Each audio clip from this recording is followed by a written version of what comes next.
welcome to Eastern High School tonight. I'm Mike Batt. Alongside with me is Wes Jury to bring you Eastern football as the Musketeers will host the visiting Silver Creek Dragons for the Musketeers' second Mid-Southern Conference game. Musketeers are coming off a loss over at Brownstown last week. I believe the final being 48-28, Mike. 48-28. Score don't really dictate how well we played over there. I mean, they got a kind of a 3-score lead on us in the first quarter, and then after that we played right with them and had opportunities in the second half to cut it down to one, possession game. But Silver Creek comes in after a loss over at Floyd Central last week. I believe the final over there was 30-13. Yep. So, both teams come in off a loss looking for a win. Silver Creek seems not to be as powerhouse as they have been in the past. It's a game I feel like the Musketeers can win tonight. Got a couple of players out. Brody Temple out with a concussion that's going to hurt on the defensive side. Because I thought he played really well last week at Brownstown. He's starting to get some more reps and, getting comfortable as a freshman. He's kind of getting thrown to the wolves out there a little bit. Right. We was walking out over there, Wes, and you can talk about it a little bit, but just seeing the emotion that the boys had and, beat and banged and everything else, they left it on the field last Friday night. Well, I was thinking about it today, we talked about it last week. There's no moral victories between me and you. We always talk about that, but we did go over there and gained opportunities and played well. They knew we were there. And if anything come out of last weekend, I think it gives our kids some confidence that we can play with these teams that typically we've not been able to play with. And I know Reed May was frustrated with some of the things we were doing and getting away with. And, I think it's just a part of our boys are starting to figure it out and taking, we're getting better. But we've talked about it for 3 weeks, Mikey, that we got to continue to cut down on the penalties. They still plague us every week, it seems like, in bad times. So, if we can do that, I think we'll be all right. Well, you talked about early on over there last week, as the Musketeers will kick off here first. Connor got Gilstrap out last week, and we had some rough snaps early on. And Landon Rose stepped in and finally, got going really played well. But, Connor back tonight, kicking duties as well, as he'll set to kick off here. Losing 1 or 2 players in key positions, hurt us. Yeah, but we're set but Connor Gilstrap's here to set the kickoff to the Dragons. Looks like number 7 for the Dragons, that'll be Bryce Henderson. And number 4, Wyatt Hoffman back there for the Dragons to receive the kickoff. And here it is. Going to be through the legs, picked up by Hoffman now. Going to bring it right up the middle. Musketeers missed tackles early here, and he's going to get away for a touchdown. Not the way the Musketeers want to start the game with. No, not at all. I know at least 3 missed tackles right there at about the 30-35 yard line. So Hoffman with about a 80-yard touchdown run to start the game. Took him 17 seconds to get down the field. So here's the extra point by number 32, I believe. Female kicker, Mikey. I don't see a 30. Harley Troutman. 35. 35, all right. Kick is up, and it's way long enough. Pretty good kick there. Yes. Nice leg out of that young lady. I heard some of our younger kids talk about, hey, they got a girl on the team. Well, she just booted about a 30-yard field goal through right at ease. Yeah, so, So, Musketeers will have the ball and hopefully, rebound from this. We'll stick right here. The Dragons come out to kick off. We need to start just in the second quarter, Mike. If in the first 3 weeks we get the first quarter, we dig ourselves a hole, and you know, we talked to Coach over there after the game, walking out last week, and he talked about, you know, the guys seem ready to go in pregame, but when we get on the field, it takes us the whole quarter to get going, and, you know, once again, prime example. So, for the Musketeers, they're going to have Jury and Gibson back to receive. You know, shout out to, you know, to Garrett. He come out there banged up last week, had to miss about the last half of the fourth quarter, just precautionary. And yeah, he seemed fine all week, and hopefully we can see if they come out with a. Wouldn't surprise me if they come out with an onside. Yeah, now they've got an odd formation lining up here. The way she kicked that field goal, we may want to back up about 10 yards.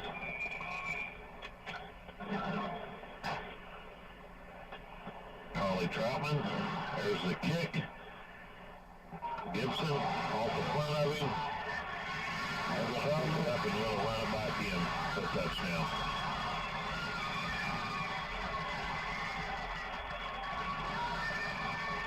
So, you know, this is Brownstown all over with.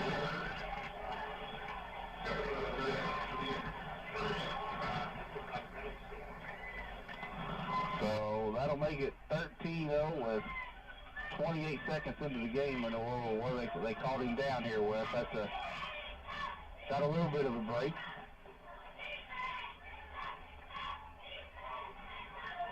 So now I don't know how you call him down. I don't know. I mean, you know, I know we're only 28 seconds into this, but this is a big possession defensively for the Musketeers. So man in motion, pitch out to number 7, Henderson. He gets outside. Going to get a first down. Drug out at about the 22-yard line. Caleb King. We talked about that young man over there when he was standing out in the locker room. We figured he had some jets to him. So, ball is at the 15. That'll be a 1st and 10 from the 15 for the Dragons. Oliver out of the shotgun again.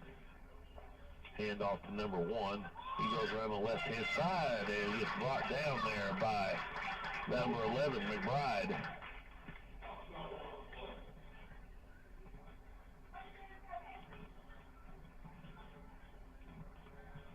That'll bring up a second down, Mikey.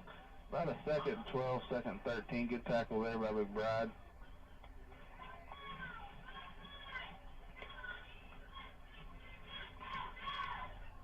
So Oliver will be in the shotgun. Looks like he's got Hoffman to his right. Man in motion. Gonna roll out. So here comes Caleb King on the chase. Nathaniel Coach with the tackle. There's going to be another loss of a yard possibly there. Looks like it's going to be, at least 1, if not 2. That's going to bring up about a 3rd and 14 now. Big third down here, Mikey, and I'm not sure they don't go down. Yeah, I think they don't. They got two plays to get 13 or 14 yards. Of course, he's got a pretty good leg, though, Mikey. They may about to go for field goal here and get it back in the middle of the field, man. And here's a play they opened up to Henderson. He's breaking tackles, and he's going to be in for the touchdown. We're going to have to figure that play out, Wes. So 9:49 to go here in the first quarter. We're down 13-0.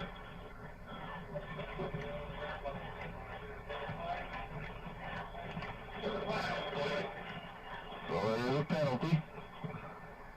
Pushing it back, a legal block on the Dragons, so that'll bring that touchdown back. That's twice they brought it back.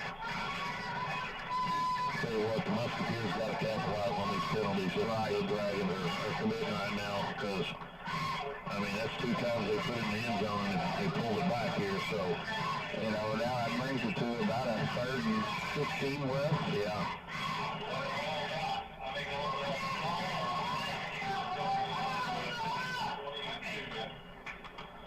So, here comes,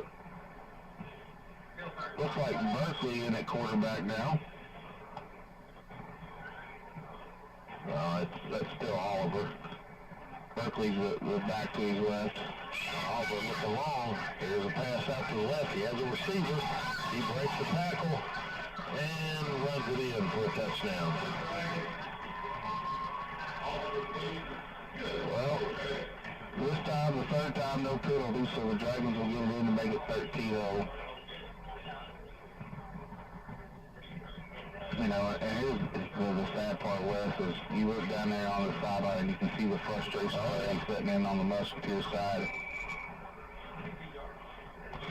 Troutman set for the extra point. It's up, and it's good, I believe.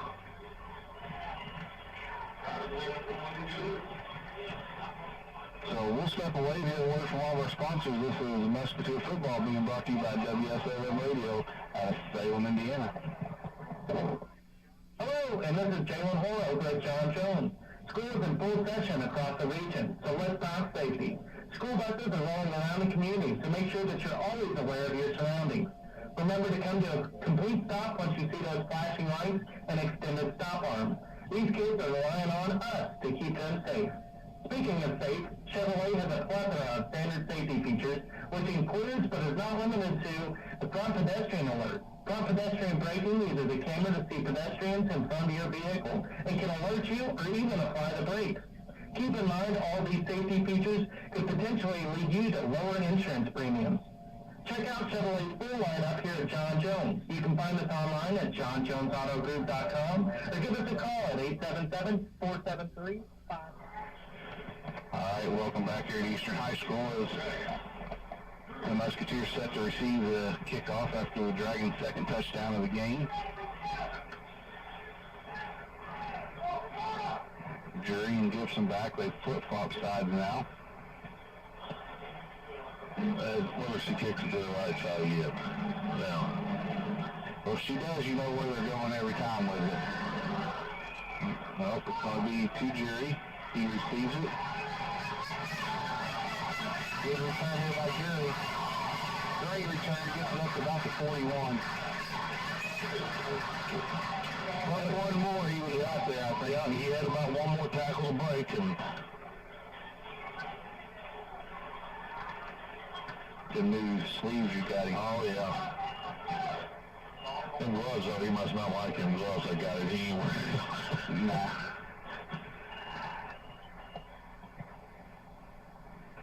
Well, here comes the Musketeers, man, to lead the offensive parade out. I think it's a big point of emphasis right now to get Brady Jones. Oh yeah. Because when we did that last week, it opened up so much for Cody to be able to hit, you know, Adam, you know, Garrett. You know, talking to Coach Rooney though down there, you know, they're keying on Braden. You know, they know he's going to run. He's going to get plenty of touches, and so I'm sure they talk about that this week, and they're going to probably try to isolate him a little bit.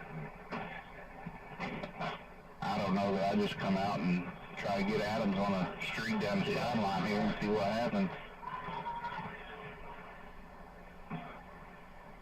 Here's Banner with Jones to his left, take the handoff, swing it out to Jerry. He breaks the tackle, still on his feet, gets about 8 yards on the play.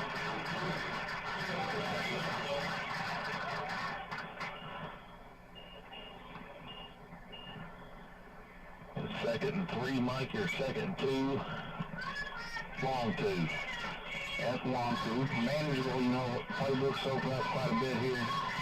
Taylor King comes over to the near side in tight end position here. Hand off to Jones. He's going to have enough for a first down. Good job of playing, good second effort there. So that'll move the ball past the midfield and put it into Silver Creek territory on the 49. Good start here for the Musketeer offense.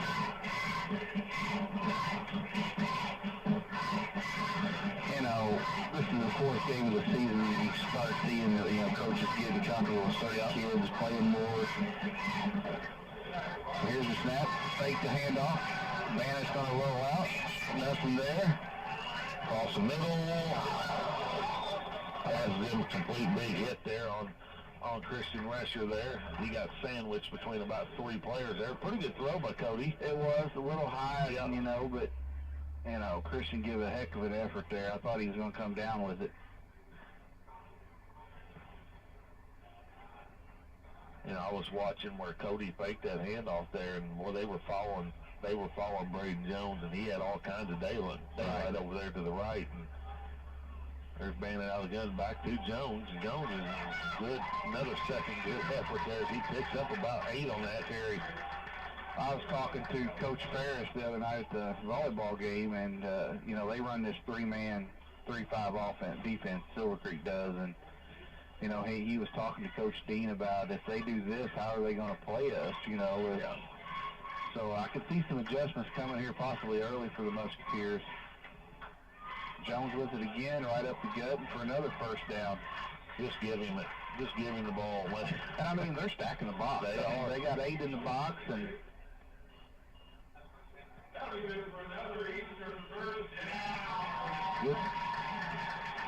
good drive here by the Musketeers right now. We're marching it up the field here. Coach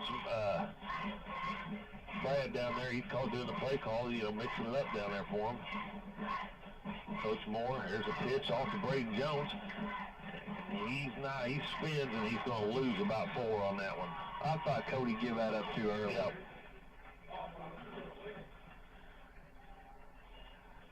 That's been the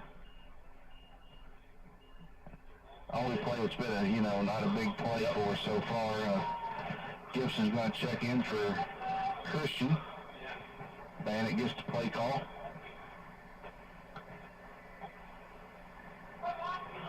Rescher's really played well here, since, that first game. Yeah. You can see the maturity from these freshmen to sophomore year. There's the fake. Bannish got to get rid of it. Good throw over here. Is that Gibson? Yeah, Cade Gibson. That's going to be enough for a little over half of it, if not more. We're going to make it a 3rd and about 3. Maybe a long 2. It's a good throw by Cody. A little sidearm around the defender. Going opposite of the way he threw, too. Threw across his body there. And he brings up a 3rd and 2. I'm going back to him one more time, Mikey. Well, I think we're in 4-down territory. Down 2 touchdowns. We got to try to punch it in here. Yep. And I ain't running no option. I'm running it right up the gut with me, too. There it is, hand off to Jones, and it's going to be a little short. It's going to be about 1.5 yards short. Not a very good push by the offensive line there. So we'll see what Coach Dean decides. I believe he's going to keep the offense on the field here.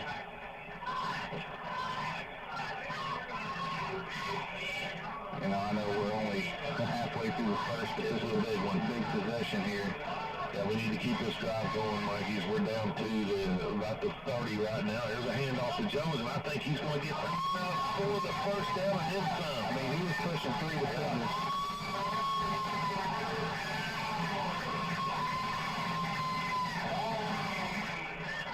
So that'll be another Musketeer first down as they move it inside the 25 to about the 23-yard line of Silver Creek.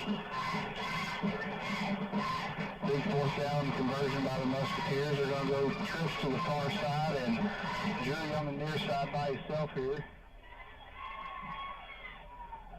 Swing it out to Gibson. It's almost close to being a back-to-back. Yeah.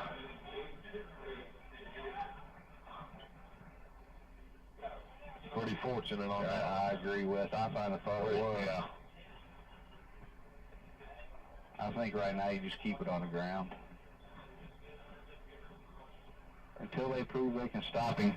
2nd and 10 from the Silver Creek 23, 14-0, 5:21 to go here in the first quarter at Eastern.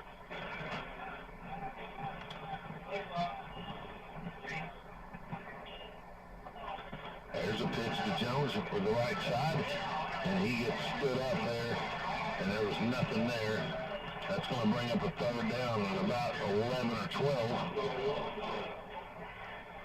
We haven't had, the 2 times we tried to run outside, we haven't had success.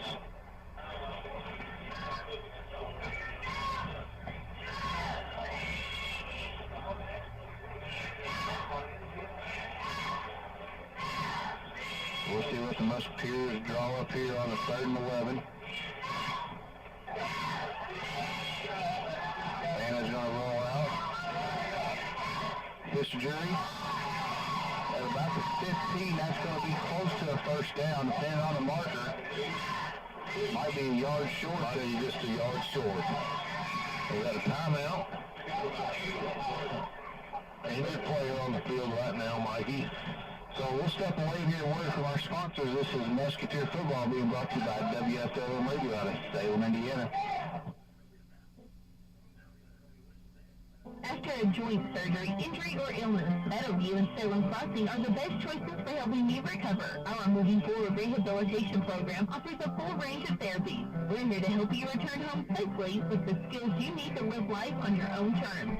Meadowview and Salem Crossing, 2 great options for your rehabilitation. To learn more, visit asccare.com or call 888-996-8272.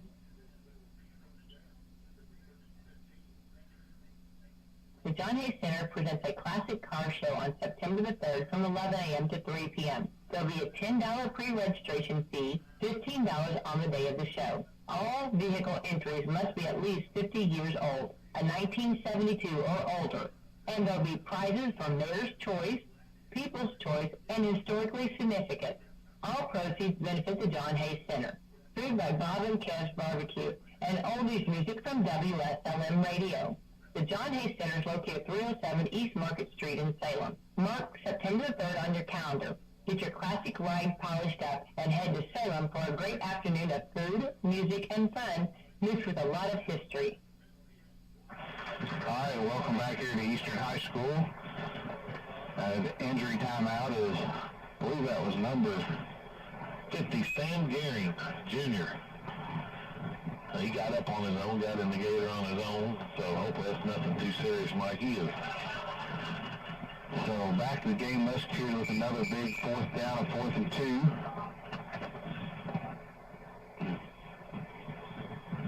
So that pass play, Jury, was 9 yards. So that gives him about 17, 18 on 2 catches so far for the game. So we'll see what the Coach Moore calls here on a 4th and 2 from the 15.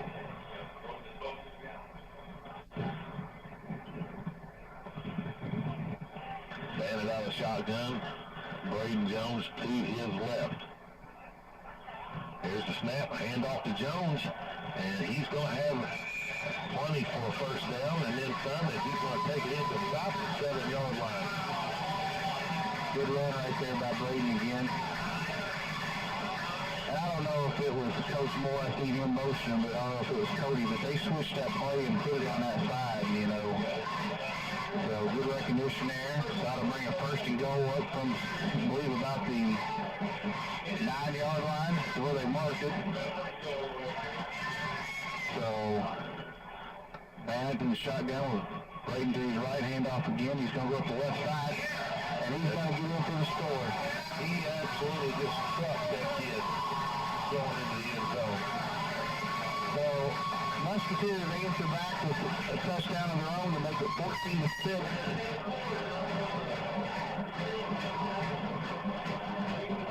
Good possession there by the Musketeers. We had that for about 6 minutes, Mike. Yeah.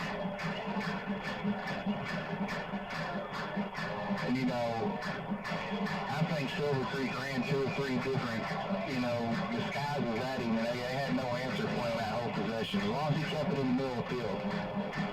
Here's the snap, they give it to Jones again. He's still on his feet.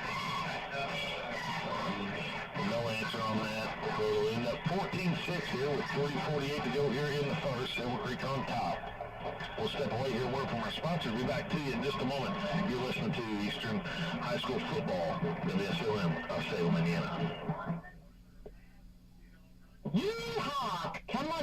Campbellsburg Festival on September the 9th, 10th, and 11th for lots of family fun, music, and food. Friday opens with yard sales all morning and afternoon, followed by a pet contest at 5:30. The Miss Country Girl pageant at 6:15. 50s and 60s music from the Checkmate close out the evening beginning at 7 p.m. Saturday opens up with Relay for Life 5K and FFA breakfast at 8 a.m. 3-on-3 basketball tournament at 9, Chili Safari at 11 a.m., and lots of good music with Lethargic at 7, and Thunder Chicken with blues and 60s music. Sunday will feature a retelling of Campbellsburg history, gospel music, and military salute. Mark your calendars for September the 9th, 10th, and 11th for lots of family fun, music, and food. For a full schedule of events, go to WSMradio.com. All right, welcome back here to Eastern High School as the Musketeers scoring to cut the deficit in half to 14-6. A one-possession game now after a horrendous start to the game, Wells. But Connor Gilstrap set the kickoff. Got Henderson and Hoffman in the back. So here is the kickoff, and it's a little kicker down the sideline, and it's going to go out of bounds for a flag. Now, I know they were trying to keep it away from Henderson there, but probably didn't want it to go out of bounds. I believe that'll move it up to about the 40-yard line. So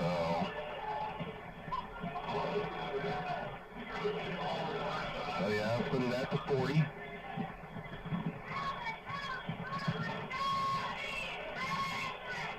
Need a stop right here, Mikey. Need a big defensive stand right here. I mean, really, the penalty didn't hurt us because they get it at the 35 off that, so that's about where it went out. So, yeah, I agree with us. Got to get a stop here.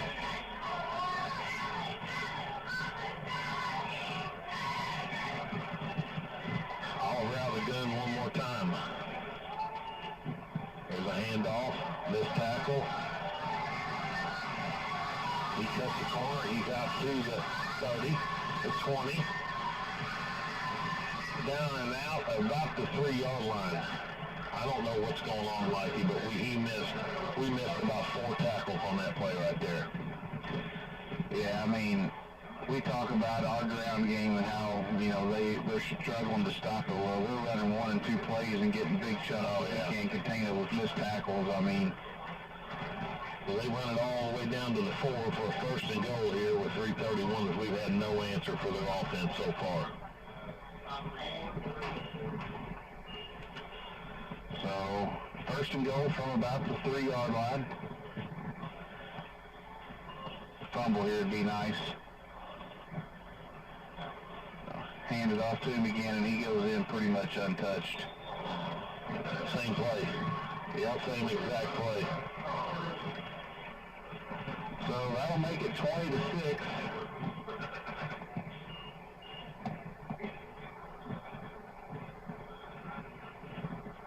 Not giving our offense much time to rest us. With 3:21 left in the quarter, and they've had the ball for about a minute and put 20 points forward.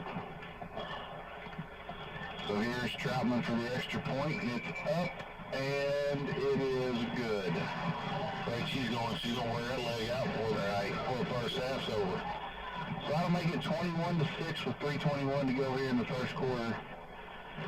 Well, I predicted us to win 30-24. They may get 24 in the first quarter if the rate this game's going.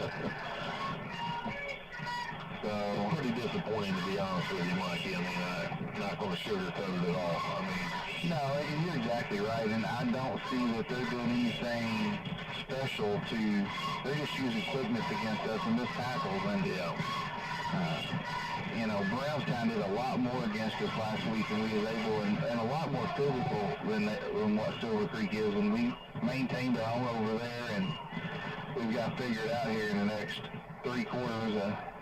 Another big possession for us to answer right here. We can't afford to get down much more than what we are now. no.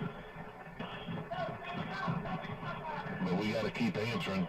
You know, yeah, got to keep answering because so far, like, we had no answer for their offense. So here come the Musketeers out to receive. A little different formation this time by the Dragons. You know, I think she kicks away from Garrett with the return he had last time, and you know, Gibson with the muff. An onside kick right here, you know, kind of changes it up a little bit.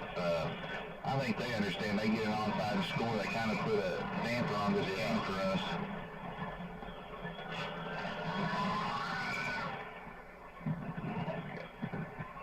Jerry picks it up on the far side. He's going to bring it back up. Still on his feet. Going to get to about the 30-yard line. Going to call it up about the 28. Offense back on the field here. You know, I'm okay with us running the clock and, you know, with the ground game and what we did on that first drive, but at some point we're going to have to stop somebody. Yeah, I mean, the big thing right now is if we can get a score and stop some way. So here comes Bandit out with Jones to his right. Resher in the tight end position here. We're going to have a penalty on the play.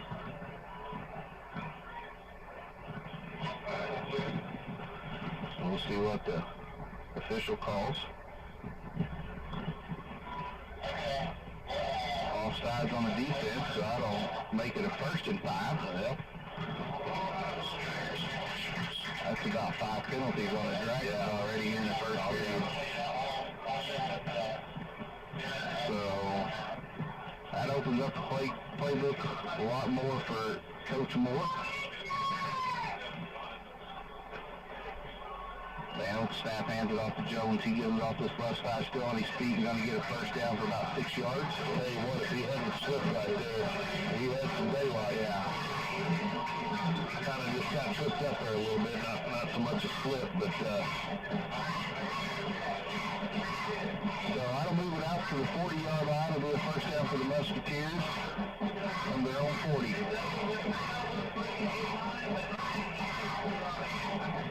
So here's Bandit with Jones to his left side again. Bandit going to roll out here. Going to keep it. Going to get back to about the line of scrimmage. no gain on that one. Bring up the second down to 2.5 minutes to go here in the first quarter. 21-6, Silver Creek on top of the Musketeers.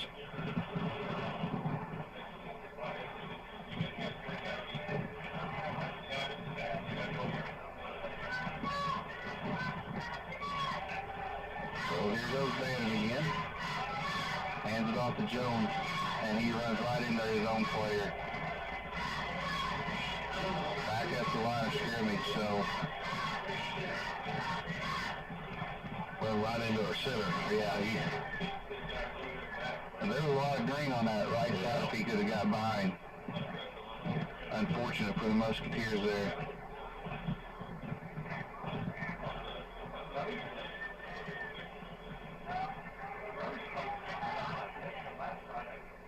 So, down to 10 on the play clock. Bannon gets the play call. Gonna have to hurry. Down to 6, 5, 4.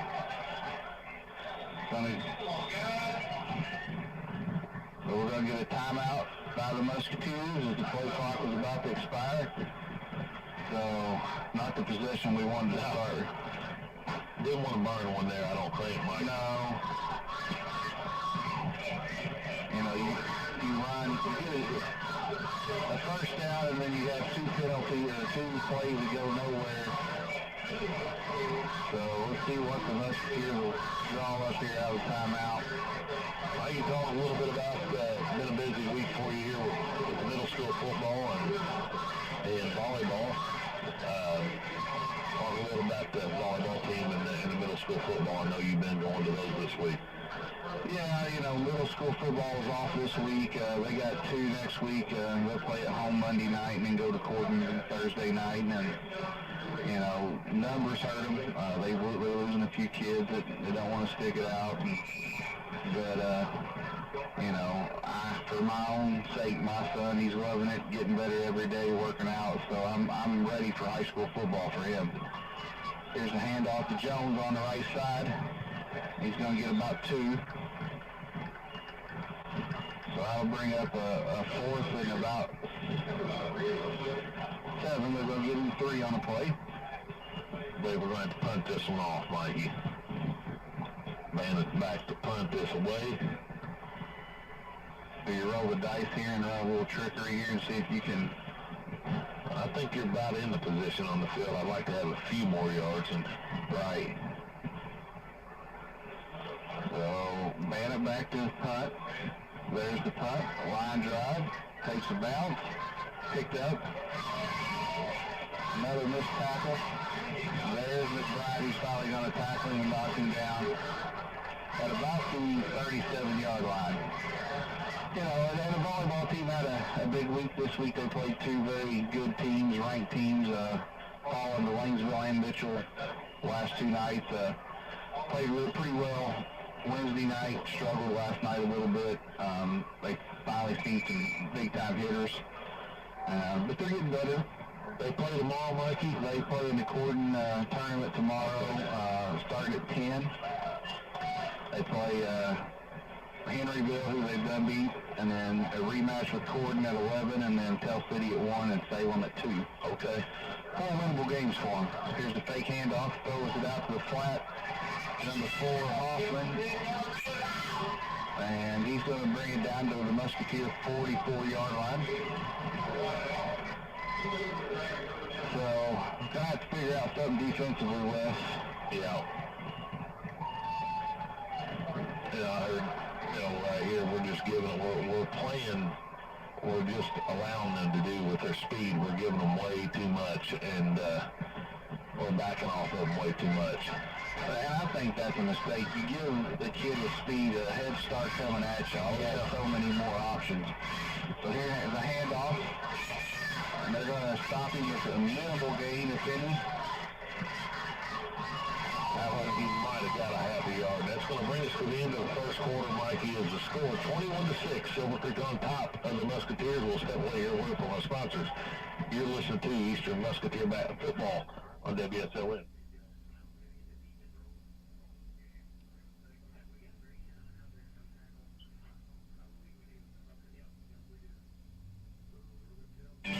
Investing in education-based athletics builds strong communities and a strong, successful Indiana. That's because when we support education-based athletics, we're not only supporting Hoosier student athletes, we're championing the next generation of doctors, CEOs, and engineers, not to mention future teachers, first responders, and civil servants.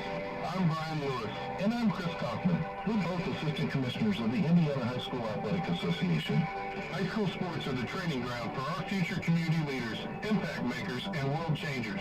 When we invest in student athletes, we're teaching them the importance of serving others selflessly, leading them to become engaged, compassionate citizens who pay it forward and continue building a positive future for Indiana and beyond. Support the next generation of Hoosier difference makers by buying a ticket to your high school's athletic event. All right, welcome back here to Eastern High School. Start of the second quarter as the Musketeers trail 21-6 to the Dragons, and the Dragons on the move once again from the Musketeer 44. It'll be a 2nd and 9. Here's the snap. They're going to throw it to this near side. Missed tackle and brought him down after about a 15-yard gain. Darius Gray on the reception there. And West was talking, their tennis team with a win this week, so that was a good thing for them. I know you're getting ready to get real busy as band starts. Is it this weekend or next weekend? This weekend, tomorrow, 5:30, Columbus North. Exciting. Mr. Lumley always does a great job. Here's the pitch out to Henderson. He's going to run it, and we're going to finally tackle him and stop him at a minimal gain, if any. The score update. West Washington is playing Springs Valley. Is at 14-7 right now on the Springs Valley Blackhawks. It's a big game over there. Oh, yeah. And Valley wants to have an opportunity to win conference. They got to win that, you know, with the loss to Paoli last week. Second 10 from Musketeer, 28, 11 minutes to go here in the first half.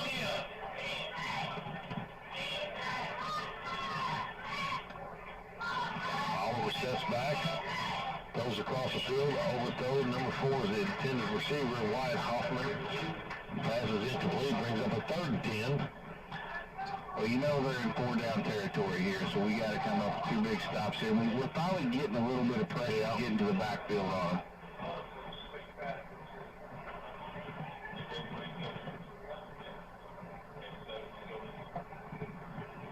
Next weekend, homecoming here for the Musketeers. That'll be exciting as we'll be away and miss them opportunity to see that. Yep. So trips to the near side here for the Dragons. One in the back. Going to step out, throw a wide receiver screen to number 7, Henderson. Going to get by one guy and slips and falls down at about the 8-yard line. That's going to be enough for a first down. So, and he's just a junior, Wes. We'll get to enjoy his talent next year.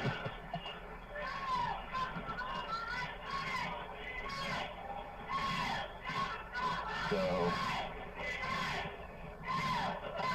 Musketeers put themselves in another must-stop possession here.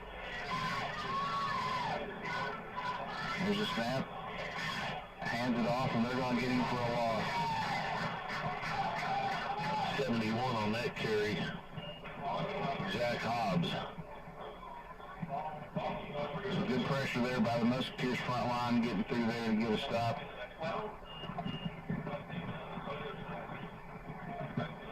We got to hold them to a field goal here, Mikey. Yeah. Can't give up a score here. So second 12 from the 9. So here goes the Dragons.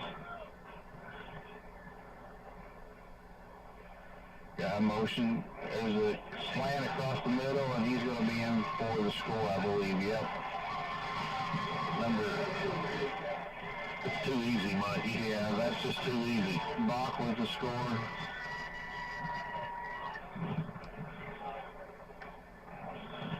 So that'll make it 27-6 now. So here's the extra point. High snap, gets it down, and kick is up, and it is good to make it 28-6 with 9:33 to go in the first half. We'll step away again and hear a word from our sponsor. This is Musketeer Football being brought to you by Wslm Radio out of Salem, Indiana. Hey, Dr. Elsperman, I believe one of the best ways to invest in a community is to encourage participation in high school sports. I agree, Paul. High school sports can play a tremendous role in student athletes obtaining their first degree in life, a high school diploma. Ivy Tech Community College also plays a role by serving more than 70,000 Indiana high school students who are earning college credit while finishing high school. High school athletics are all about setting students up for success in the classroom and in life, and that's especially important, considering less than 7% of student athletes play sports in college, and even fewer receive scholarships. At Ivy Tech, thousands of high school students complete their freshman year of college or first industry credential, giving them a head start on college and career. We appreciate the support of partners like Ivy Tech who invest in our student athletes, their education, and our communities. This is championing education. This is investing in your community. This is your IHSA. All right, welcome back here to Eastern High School as the Musketeers have dug themselves a big hole here, 28-6. Jereen Gibson set to receive the kickoff.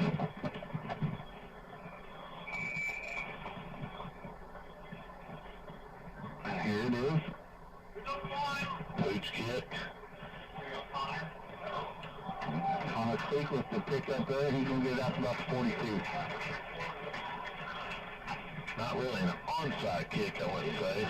I think Think she was trying to kick it on side? I think she's just trying to keep it on the ground where they have an opportunity to get to us. You know, Garrett's done a nice job with a 22-yard run on the first time and then a 10, 12-yard the second time. And has opportunities if he breaks a tackle here or there to go the distance. So I don't think she wants to kick it deep. And they're probably tired. They've been on the field kicking off quite a bit here in the first half. Well, our offense is probably tired too. So here's Bennett. Jones to his right. Bennett's going to throw a string to Jones. Jones is going to get about 4 on that one as he lunges forward.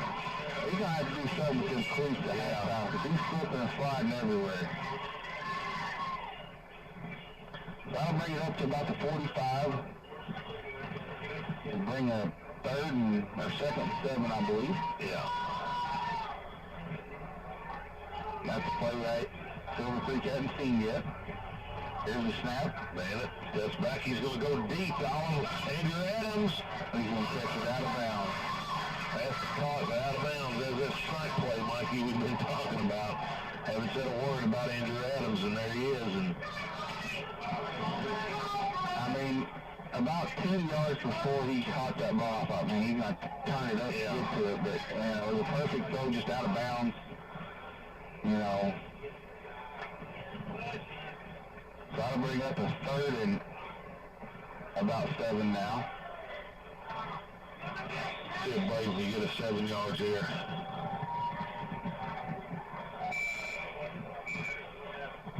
I got a tight shoe. So now here we go.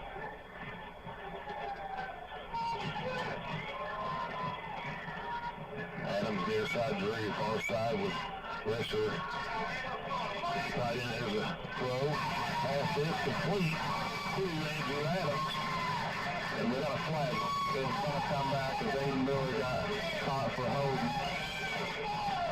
You know, he made it a little more obvious right in front of the official. He kind of threw his hands up like, oh, I didn't do that. And there come the flag. So that's going to bring him back. Neglect the first down throw there. That brings up a beat. Second down now, Mikey. Third down, I believe.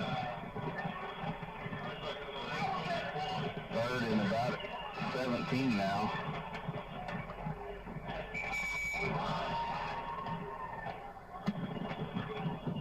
That's a big penalty right there. Bennett rolls out, now throws it down the field. He's got a receiver open. It's completed by Andrew Adams for a first down. Out to about the 37-yard line. They had 2 guys covering, Mikey.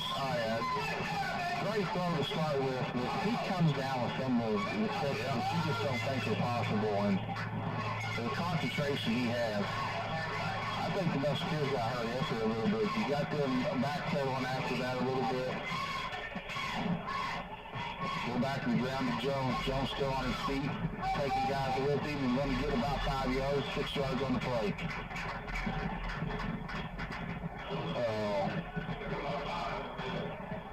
That'll bring up a second and about 5.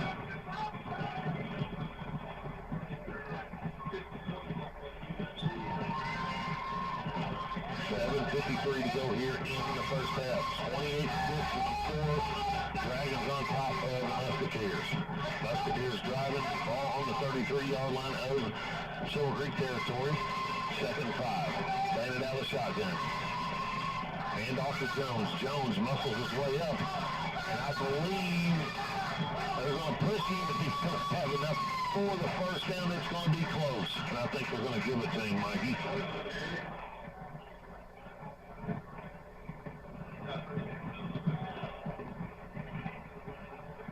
Nope, it's going to be just short.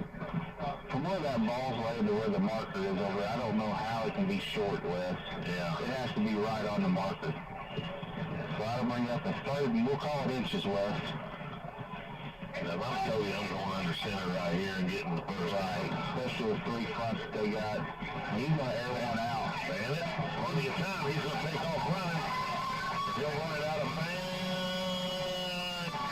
He actually gets drug out of bounds. Stayed in bounds there and did a nice job and ran it down to about the 13-yard line, Mikey. I first thought he was just going to get it up and get out of bounds, but he kept going there. Great run by Cody. Those Saints get a little bit more time back here now to make some decisions, and he had all day to throw. oh yeah. And I don't think they expected a throw play coming in there, and he rolled out, got about 15 yards on the play or so. So I'll bring up a 1st and 10 from about the 13-yard line. Barrett kicks it out to Jones on the left side. Spins off the guy. He's going to get to about the 8-yard line.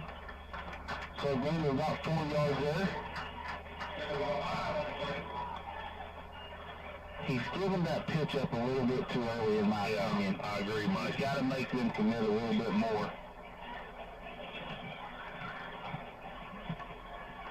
So it'll bring up a 2nd and 5 from the 7. Landed out of the gun. He rolls right, looking, keeps it himself, breaks a couple of tackles, cuts back across, slips, and goes down at about the 4-yard line. So that'll be a gain of about 3 yards and bring up a 3rd and 2. We need to get some new cleats or something, Mikey. I hear you. So 5:40 to go here in the first half. The Musketeers knocking on the door for another score here. Gibson checks in for Rescher. King. Down to 11 on the play clock. I think you got to give it to the big boy right here. Fake, pass it out to Gibson. He's going to get down to about the line of scrimmage there, about a yard long. So that'll bring up another 4th and 3.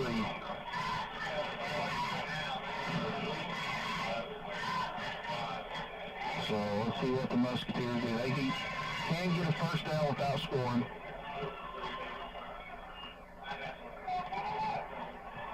I would just give it to the big boy, let him go to the left side with Caleb blocking. There's a handoff to Jones.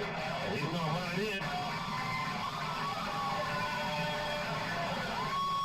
Touchdown, Brady Jones. Touchdown, 28-12 with 4:45 to go here in the first half, with a chance to put a couple more on the board here, Mikey, and cut this lead in half, buddy. Yeah. So, see what they do here.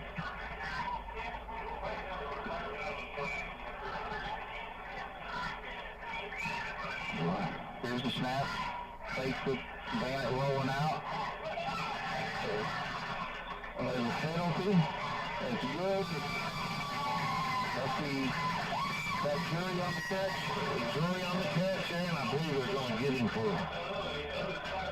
They shoved him in the back there, but I'm not sure if that's what the penalty's going to be. But on Garrett or the Devil Creek kid? So we're going to get defensive pass interference, which I don't know if I'll be tacked on the kickoff or not. But as they sort all this out, we'll step away and hear a word from our sponsors. This is Musketeer Football being brought to you by Wslm Radio out of Salem, Indiana. Remember when you had your birthday party at McDonald's, playing with your family and friends, enjoying cake and that one-of-a-kind McDonald's food and drink? If you're looking for a fun and safe place to have a party for your children or grandchildren, look no further. Party time is back at McDonald's, right here in Salem, Mitchell, and West Baden. That's right, hosted birthday parties are back, baby. Call event coordinator Renee Lewis at 812-788-0126 to schedule your birthday for Salem, Mitchell, or West Baden today. The party includes food and drink for up to 10 guests, with your choice of white or chocolate cake, ice cream for each child, a gift for the birthday boy or girl, goodie bags for each child, and a festive decorated party area. Parties at Salem allow children to play, while McDonald's in Mitchell and West Baden will feature age-appropriate games. Let McDonald's make your child's next birthday party stress-free for you and fun for them. Call Renee at 812-788-0126 today. All right, welcome back here to Eastern High School. 28-14 Dragons lead with 4:45 to go in the first half. Got a couple of big things going on at the half. The band's going to put on their performance that they will be doing tomorrow. Regional champs from last year's softball team is going to be introduced tonight. So, haven't really lived, but it looks like a pretty good shot. Here's the onside kick, picked up by the Dragons, and he just falls down on it. So, that'll put the ball at about the 44-yard line of Silver Creek. I don't know that I'd have went with the onside there. Well, we've not had very good luck with letting them return it either. That's true. We have very much luck stopping them period right now, so this is a big possession defensively. If we can at least get a stop here and, we get the ball to start the second half. Into the first half, West Washington Springs Valley score still 14-7. So here comes the Dragons, Oliver in the shotgun. Here's the snap, high snap, fake, keeps it, pulls it down himself. He's going to get enough for the first down, break it down the sideline, and he's pushed out of bounds by Gibson. Gets down to the Musketeers 37-yard line before being pushed out there. So once again, we're having trouble containing them on the outside. And that's not been a big, that has been an issue. It was an issue last weekend. The big plays that the Brownstown got was on them going to the outside. And so, another big conference game tonight is down at Charlestown, then in the North Harrison. That's probably for your conference title. Yep. I would agree with you, Mikey. So here comes the Dragons on the first attempt from the 37. And there's a penalty. We got a delayed game on the Dragons, so that'll back them up 5 more yards. And bring up a first and 15 from the 42-yard line.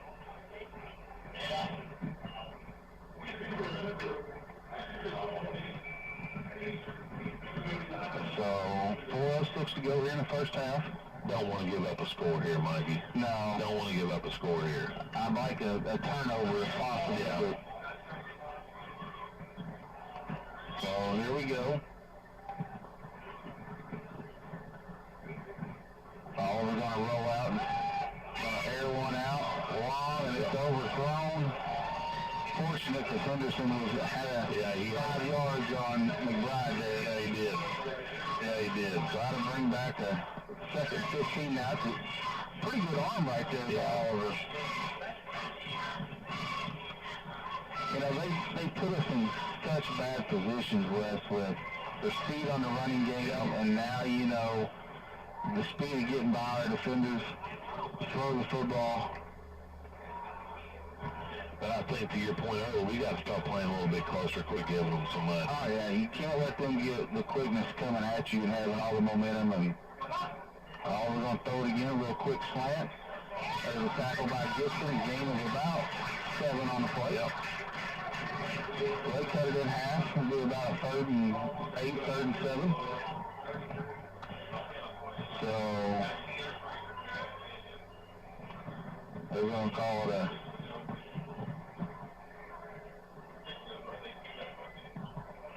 third and 6.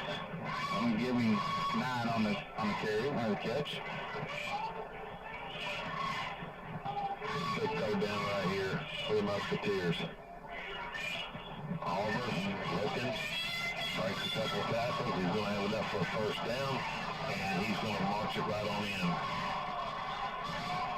So that'll make it 34-14 with 3:08 to go.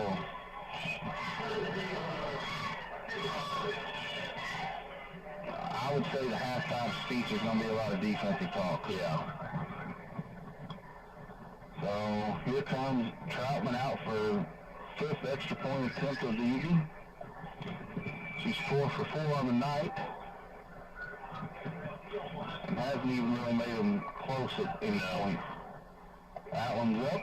And right down the center again for an extra point good. So that'll make it 35-14. Giving us 3:08 left on the clock, Wes.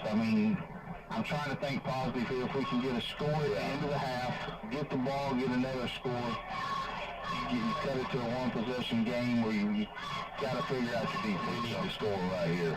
And don't need to put the ball on the ground. We can't fumble it, can't throw a pick here. So see what Coach Dean, he's out there talking to the offense now as they come out. Coach Moore studying his playbook. His playbook's got a lot bigger the last few weeks. Yeah. So,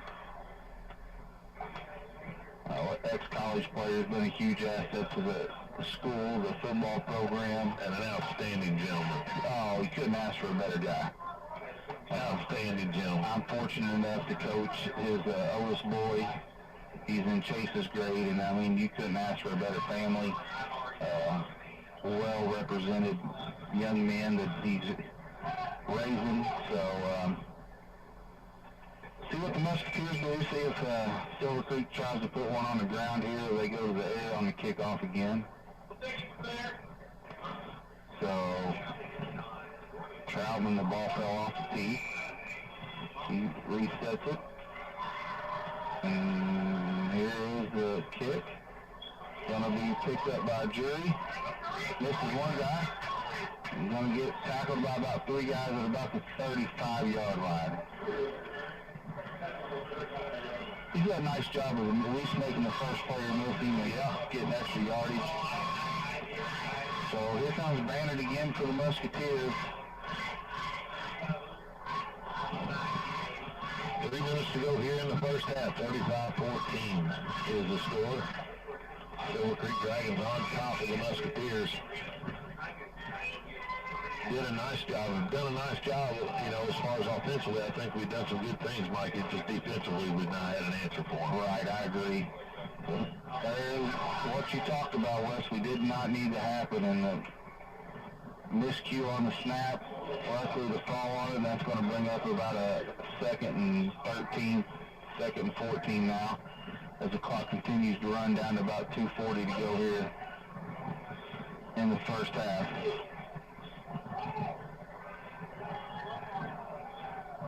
I would almost flip-flop Adams and let him have all that field. Here's a handoff to Redford.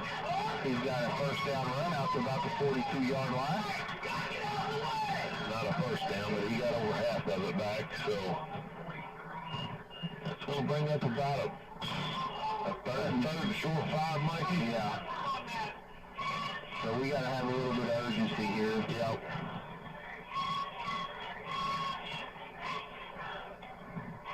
There's the snap, handed off to Jones. He's up the middle. He's got enough for the first down and still going. What a horse. What a horse. I don't know that he ever touched the ground because he was on top of guys. So I don't watch the clock there, Mike. It was a minute 57 to go to move the chains here. So Musketeers on the move again. And now the clock started after the first down. They got to get the chain set before they start the clock. The referee, he can't be motioning for the clock to start before the chains aren't even set yet. They hand it off. Here comes Bannard on the rollout. A little flip to Jury, and he drops it. That's one that him and Dad wish he could get back. And he knows he can tell him walking back. He knows he had that one. It was a little bit short of a throw, but I think I was watching him and he kind of looked out of the corner of his eyes, took his eyes off the ball just for a second, and he was looking to see which way he wanted to turn, I believe. And so I'll bring up the 2nd and 10 from the Silver Creek 45 with a minute 37 to go. Here's a handoff to Christian again. He's going to get about 2 on the play. Clock never started that time. Clock's got to run, guys.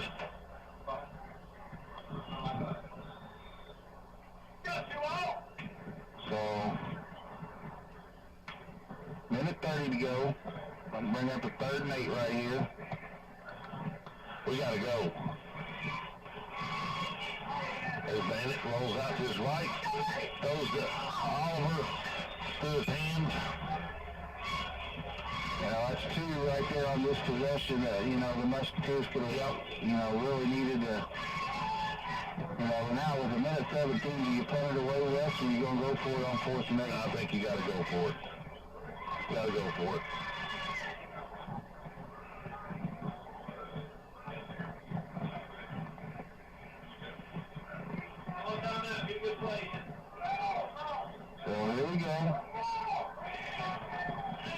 down to 8 on the play clock.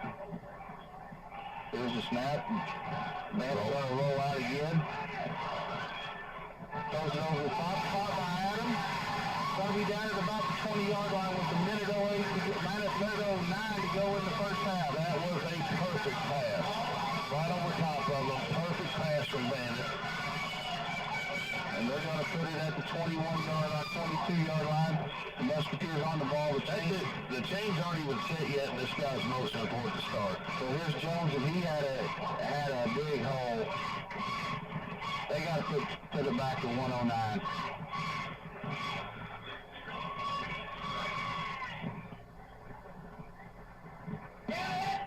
Offsides on for Silver Creek. So I don't move it 5 yards more, closer to a touchdown, Wes.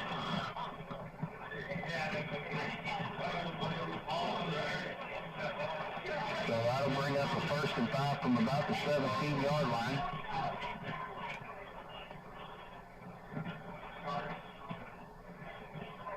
You got to punch this in, Mikey. Yeah, we got to hustle up here. The play clock's under a minute now.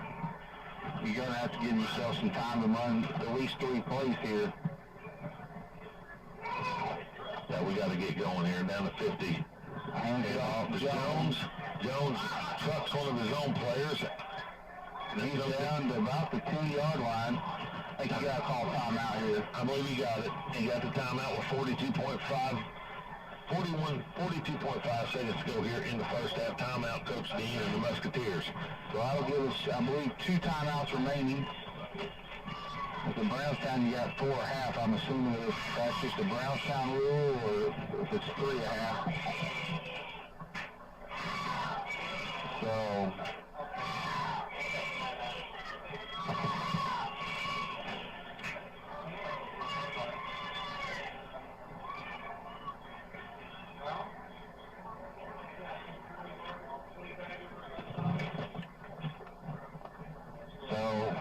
be a 1st and goal from the 10 for the Musketeers. You know, this is big, Wes. If you can punch it in here, you get the ball to start the second half, you get yourself back in the ball game. Without scoring and giving them an opportunity to run it back. But not been super happy with the 2-minute drill here, but we put ourselves in a pretty good position right here with 42 seconds to go. Do you think there's got to be some sense of urgency going on right now? Well, I think if you're Coach Moore, you're giving them a couple plays right now. You know, this is what we're running after this. I think you can still keep it on the ground with 2 timeouts. With 2 timeouts, I agree. It's going to stop the clock. The clock won't start here until we snap the ball. So right.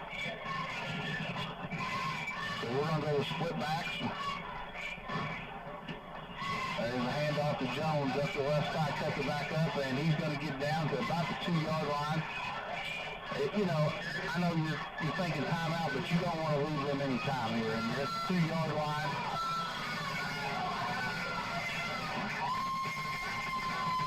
So we're going to have a timeout by Silver Creek. Silver Creek calls a timeout with 24.7. I still think you keep it on the ground here, Wes. Yeah.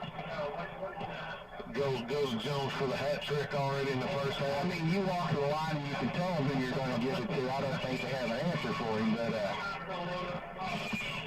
you know, I'm sure they're going to try to blitz or something here to get to him. This may be an opportunity for a little play action or screen to him or something here. But, again, you know, I know our fans are yelling, hurry up, but we do not want to leave any time on the clock for this team. Still 2 timeouts for the Musketeers here, so you definitely can keep it on the...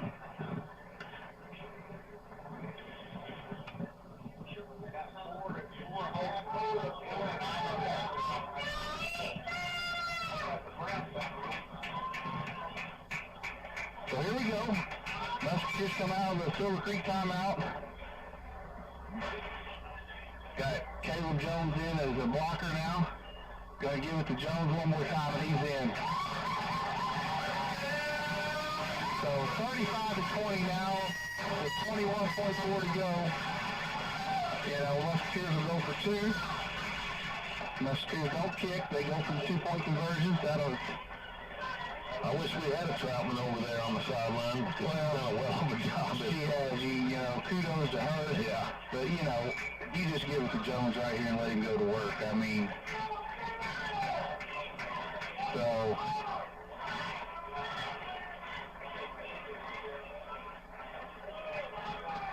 Split backs once again. Bennett rolls to the right.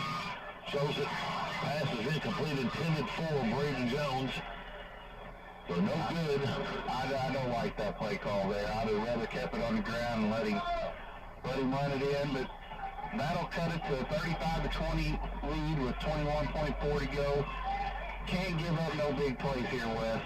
Got a gunfight here tonight, don't we, Mike? Oh, yeah. And, you know, I know we're down two scores right now, Wes. But it's been a long time since you've seen offensive power that we put out on the field like we got right now. And it hopefully brings a little bit of excitement to Musketeer football. I mean, I haven't seen back-to-back home ball games with a cheer block like that. No, yeah, I know.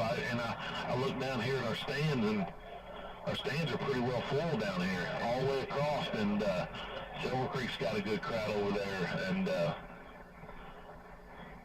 you know, I think here you take all cards off the table, take the penalty, and you kick it out of bounds. yes, Don't let them have an opportunity. Score update. Brownstown is up 20-6 on Salem.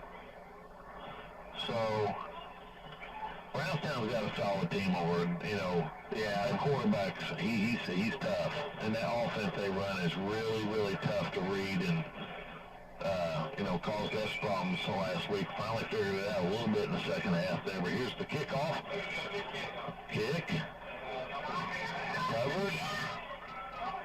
And he's going to be brought down at about the 43-yard line in Silver Creek territory. So we got 12.5 to go here in the first half, enough for probably one or two more plays, depending on how many timeouts they got left, Mikey. I believe they have at least two. I believe, you know, I'm putting about 5 guys back right now. Yeah. But in the same sense, they run that little wide receiver screen or whatever. They've been picking up good yardage with it. So here we go, 12.5 to go. This lineup's been kind of that wide receiver screen. There it is. Ball stumbled, he picked it up, and that may bring us to the half.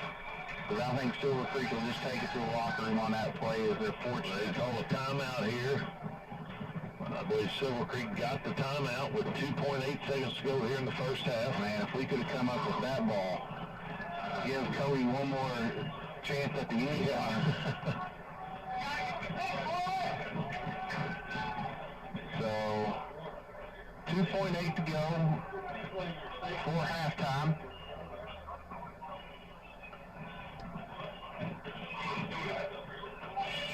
So, you know, you look at how they lined up last time. They went just to the side, and we had one guy. Fortunate they didn't throw it out there. You know, Caleb King got to the backfield quick. Coach Fleetwood out there directing traffic for the defense. He's on top of the... Oh, he's up here. Yeah.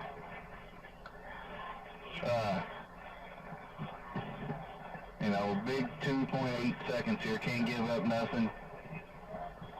You know they're going to throw something at us right here. Yeah, there's a little bit of trickery probably coming.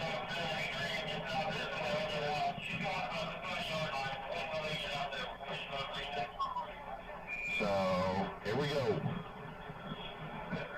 McBride and Drury in the free safety back here. We got guys back here in the backfield. Oliver keeps it, breaks the tackle. That brings the end of the quarter. Still on his feet, and he runs out of bounds, and that's going to be the end of the first half. The score, 35-20. Silver Creek on top of the Musketeers. They'll take it to the locker room. As we'll take a break, listen to Commissioner's Corner, a couple more words from our sponsors. Be back to you, talk about first half highlights. You're listening to Musketeer Football on Wslm out of Salem, Indiana. It's time for the Commissioner's Corner, an exclusive weekly conversation about Indiana high school sports with the commissioner of the IHSAA, Paul Neidig. Now for report about what's happening in the constantly changing world of high school sports. Here's Coach Bob Lovell with Commissioner Paul Knighting. Welcome back, everyone, to our special edition of the Commissioner's Corner, a conversation with Commissioner of the IHSAA, Paul Knighting. Commissioner, week number 2 of high school football. Everything seems to have gone well in that first week, and a lot going on at the IHSAA with your recently concluded fall meeting, so you have hit the ground running, so to speak. We have, and, Coach, I've told a couple folks, and I think I told you the other night on your show, well, by the way, your show of 29 years that celebrates high school athletics on Friday and Saturday night, and, if our listeners out there want to turn into some good information, they need to do that every Friday and Saturday night. You and your team do a great job, but we had a great week last week, and what we got a lot of reports on around the state was the crowds. We had where I was at, and Assistant Commissioner Falcons, and everybody was out from our staff last week, and everybody reported back that the crowds were there, they were large, and they were enthusiastic, and so that's what makes our job fun along the way, when people get to enjoy their local team playing. I think people have been cooped up for a long time, and they get a chance to go out and scream and yell for their favorite team is something that's important. And, it's also a situation, too, where it's not just football. You've had your other fall sports get started, so this is an important time of year for everybody. It is, and believe it or not, we're about halfway through the girls' golf season already. And those kids have been out playing and getting ready, and they're starting to have these tune-up events to get ready to make their march to the state finals at Prairie View Golf Club. But boys and girls soccer, we have our boys tennis teams, boys and girls cross country. It's in full swing. And the other one we can't remember is we have unified flag football going on right now. So, we've got students that traditionally don't have an opportunity to play on the team, that they're with their school representing their program as part of the unified program. And then again, those are students that may have an intellectual disability, and they're an athlete for the Indiana High School Athletic Association also. I would tell you that I ran into Mike Leonard, the former Franklin College football coach, told me he was coaching the unified team here in Franklin, just to show you how the quality of human beings you have involved in it. And I know you're incredibly proud of it. It is phenomenal programming. It really is an inclusive program of all students that attend the school, and we're just so happy to be able to offer as many opportunities as we can for student athletes. So we're rolling, Coach, and we're going to keep moving. Yeah, you are. All right, your fall board meeting just concluded. One of the important topics of that is you're going to be announcing soon who will be hosting tournament sites for IHSA postseason play. We are.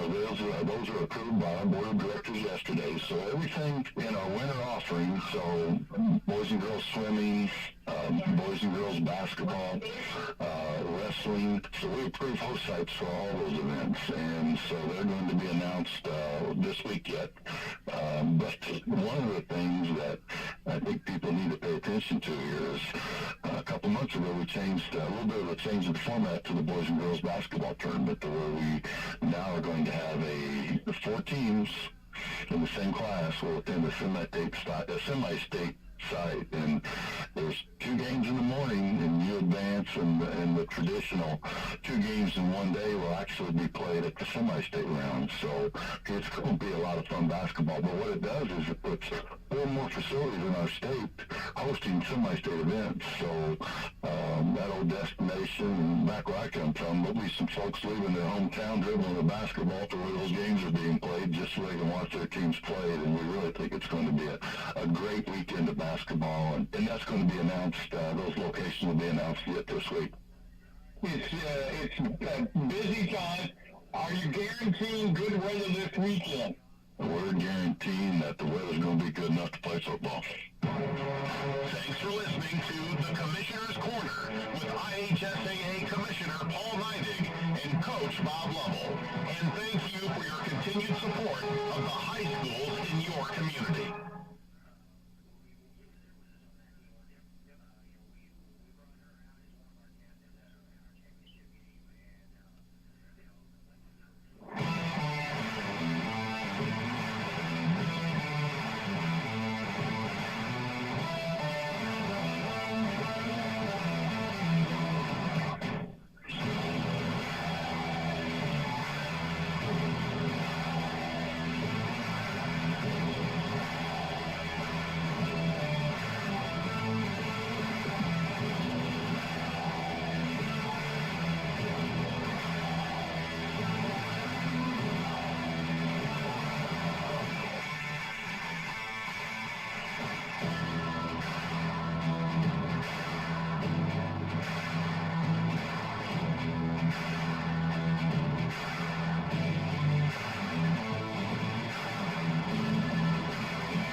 high school sports from other athletic programs, we keep education in front of athletics. I'm Paul Knight, Commissioner of the IHSA, and I'm thrilled to introduce our new Assistant Commissioner, Jamie Elmer, because I know she shares the same passion for education-based athletics. Welcome back here to Eastern High School. We're at the half with the Musketeers trailing 35-20 to the Silver Creek Dragons. Had the softball regional champs introduced here at halftime, and now the band's performing, but we're fortunate enough to have coach of that softball team, is Adrian Patton, with us. Welcome. Hey, yeah, thanks for having me, guys. Appreciate it. So, first of all, of course, we talk a lot during the season, but congratulations on a great year that I know you've been waiting for a long time, and making history first at the school, and talk a little bit about what it meant to you.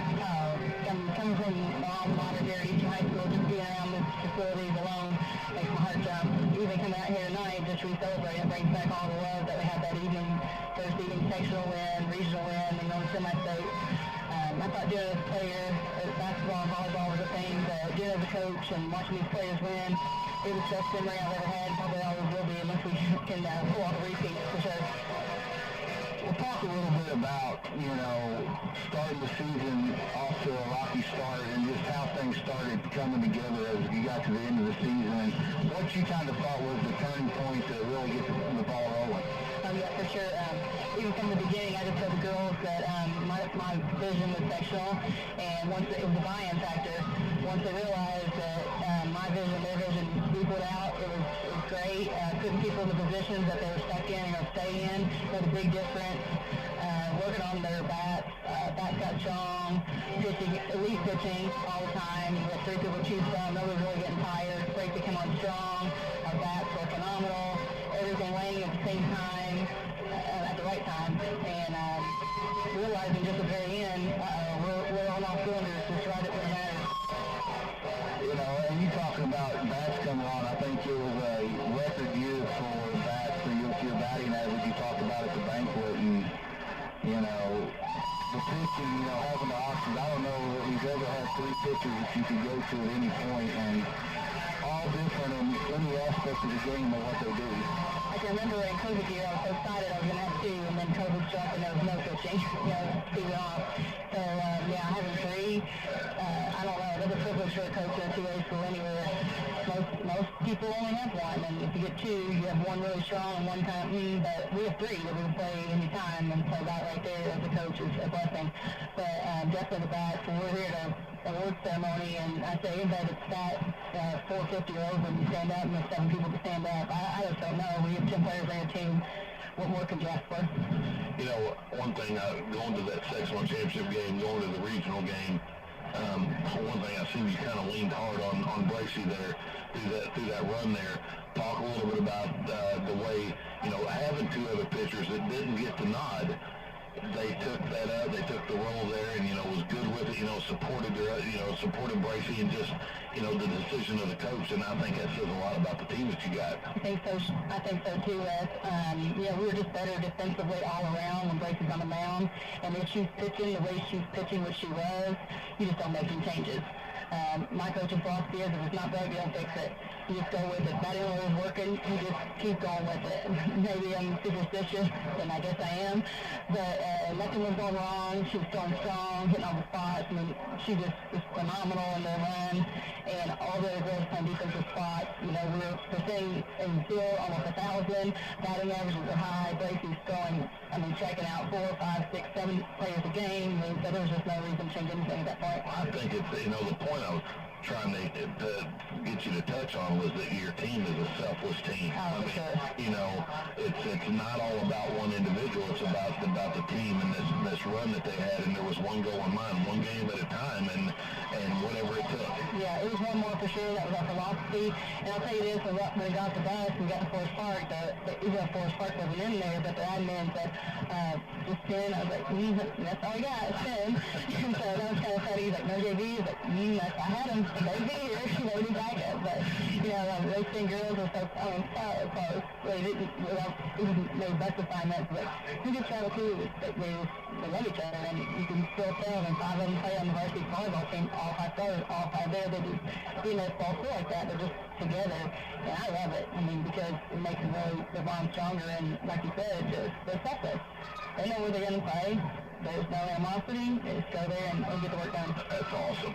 Talk a little bit about, the returning players you have. I mean, you lose two seniors, and they were very important pieces. You probably got to replace the 2 most important positions on the field, but you bring 7 back. What's your, aspect, or what do you expect going into the season this year of where you're at, and, do you start over, or do you think you pick up where you left off?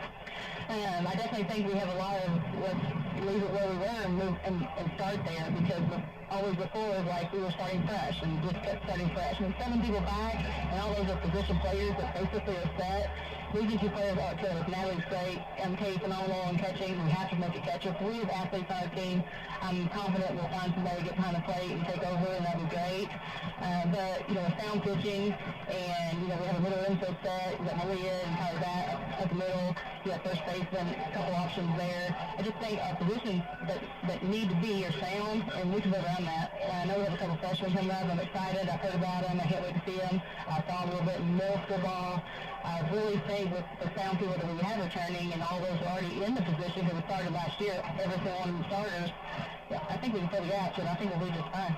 I know one thing that I know you got your eyes set on is you'd like to make a run in this conference. I know for sure, and people know that we're here now, and they know what we're bringing. So I know you're looking forward to getting in the meat of that conference and then making some noise. Yeah, I think so.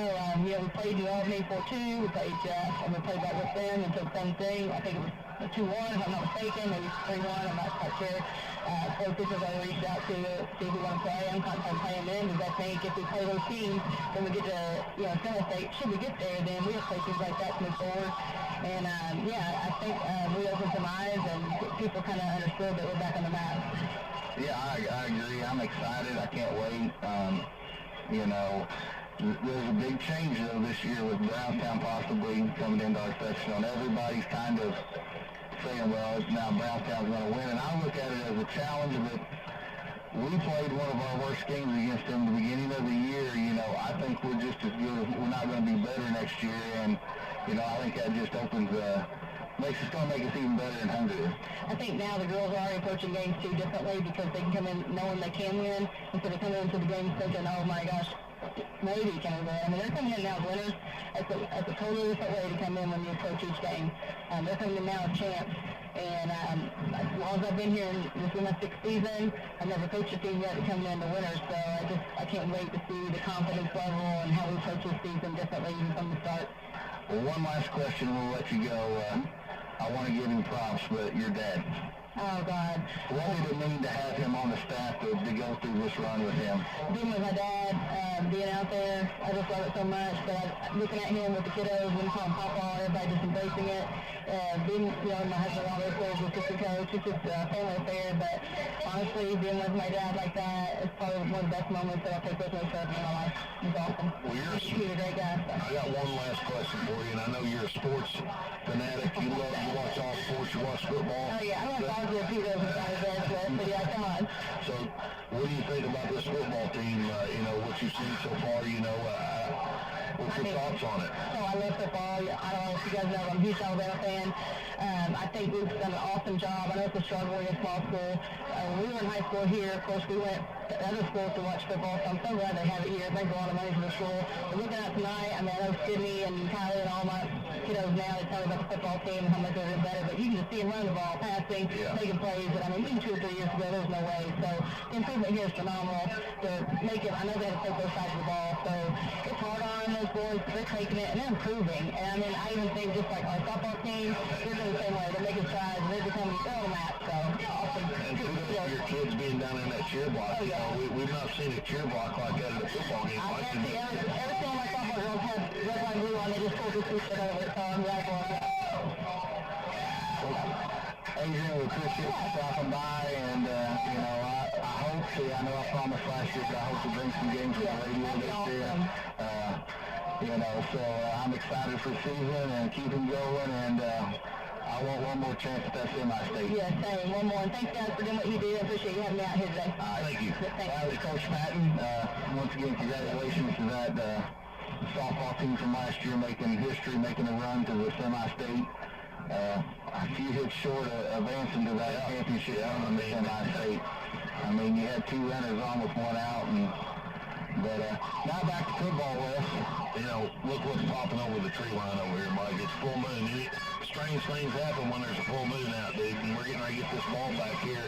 And I'll tell you what, you score here, thanks. This could be a game changer. I mean, this is an important possession for us right now. So, yeah, and once again, we talked about it the last few weeks. The kids haven't given up. They got down. The 14 points was the difference in the first 2 possessions of the game. if a hair is raised on your arm right now when you're in that locker room, just chomping at the bit to get back out of here, here's another kick. Bounces off of Jordan Cleek. Jordan or Connor? Connor Cleek, I'm sorry. Connor Cleek. Jordan just... It was a late hit there. Yeah, he was down. Yeah. But the Musketeers will have decent starting position at about the 39-yard line. And as we've seen there in the second quarter, the playbook opened up big time. And here's another one. We have McBride just checked in to replace Christian Rescher here. So, you know, McBride been playing majority defense here. So we'll see what happens here as he's back here, split back with Braden Jones as Cody Bennett's go out of the shotgun. There's a snap, fake, off to Braden Jones. He breaks a couple tackles and gets it out of about a 7-yard gain on that carry. Well, if you notice there, you already a change by the Silver Creek defense. They went away from that 3-line front and went to a 4-line front, trying to stop his momentum, and there was no stopping it on the first possession right there. You know, you run on this right side here with Aiden Miller, Caleb King. Oh, fast. He's got to get on it. And he falls on him. We're going to lose about 15. Yeah.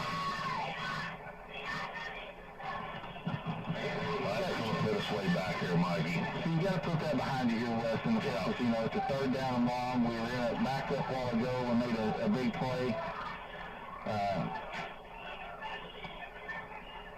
Trying to get the first down, but I think you've got to get it in a position where you can at least change the field position. Exactly.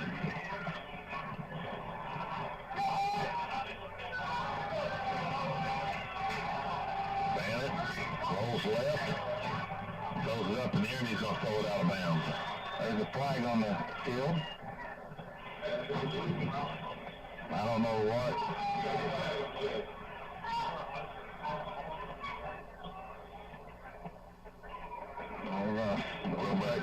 It's going to be on us because the punt team's coming on.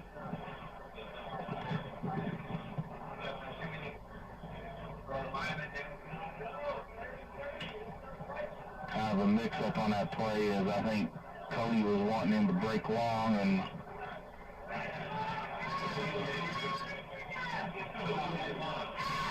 so that'll bring up a 4th and 25.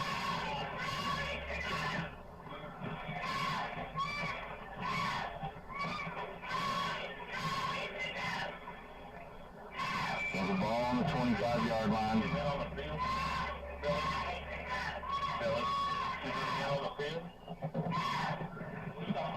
Way good punt by Bennett. It's going to roll back to get an eastern bounce here.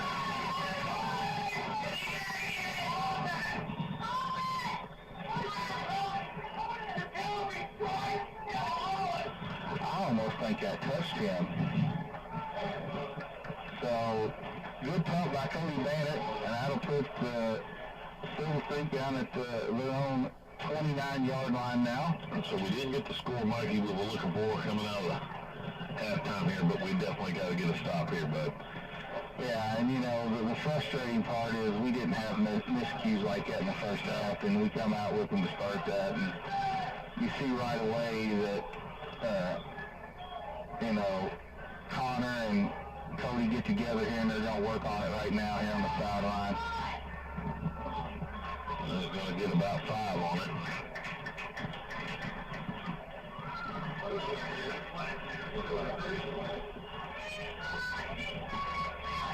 Yeah, Berkeley on the carry. So, senior.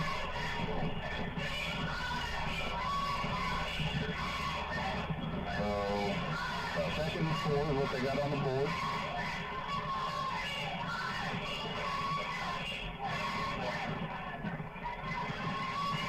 Handoff. Well, we had him, and we pushed him forward on the tackle for about 3. It's going to be a short 3rd down for Silver Creek. About a 3rd and 1 here.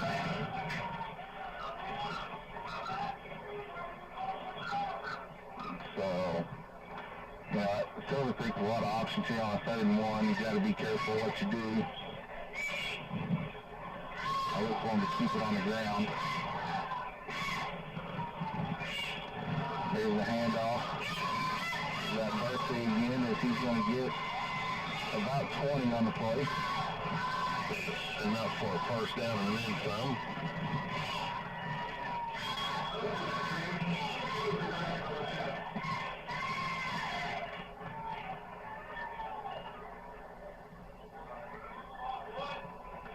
Over in Valley, a score update. The Senators up 20-14. There's Berkeley being brought down for about a 2-yard loss there. The McBride gets in the backfield for that tackle.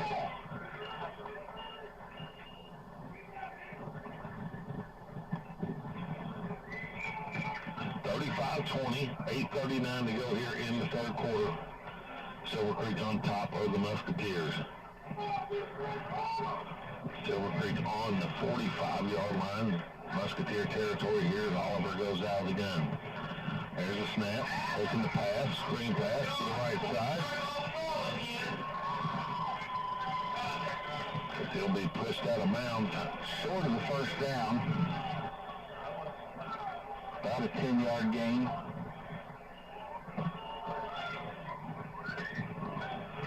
So definitely 4-down territory here for Silver Creek. So 3rd down or 4th down? 3rd down. 3rd and about 2.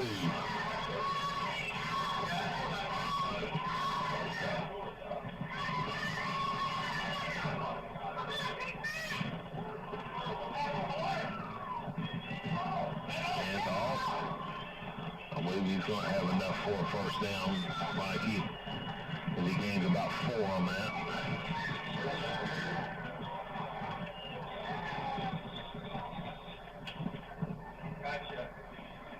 So Whistle on the field, I don't know. I'm waiting for the change to move. I can't believe this guy's starting the clock up. I mean, he's got his arm going there, and the change aren't even moved all the way up there yet. Well, I want to give kudos out to our chain gang over there. I mean, Mr. Newcomb's had a tough time getting people to help out around here, and he's got his wife over there, and, you know, they're doing a great job. There's a handoff to Berkeley again up the right side. Got one guy to beat. He's very officially out of bounds at about the 3-yard line.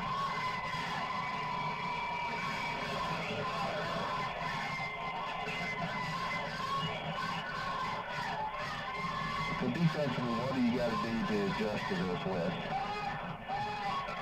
Well, to me, I think you got to stop playing so soft on the receivers and start stacking it in a little bit. But when you do that, we're going to have to play up on the receivers and not be giving them 6, 7, 8 yards every play. I know it's easier said than done, but I mean, we have to stop this run game. Yeah, we got to figure out that migrate, you know. But I go back to, you allow a opening kickoff touchdown, muff the kickoff, and they score out of it, and then we play them even for the rest of the game so far.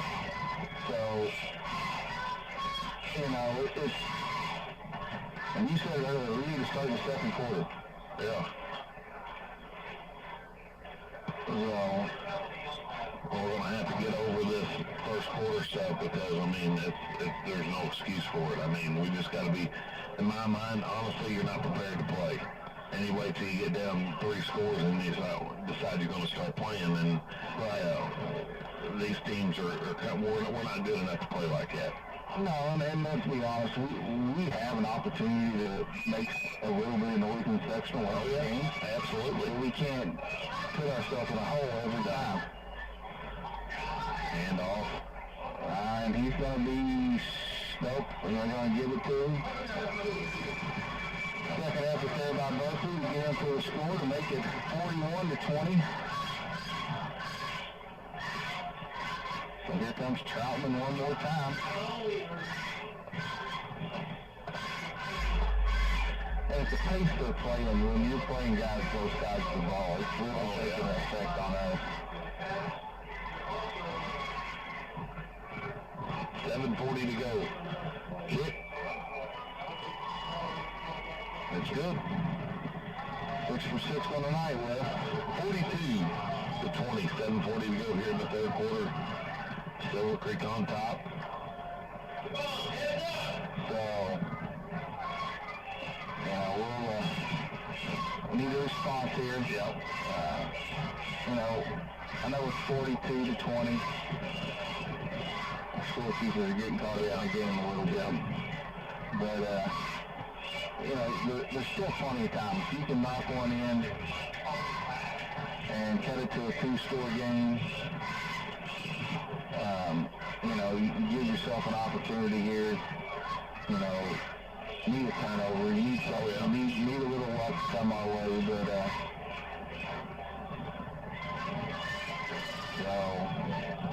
I don't know. Maybe next week we don't even come out warmed up before the game. Change it up a little bit. Yeah. So.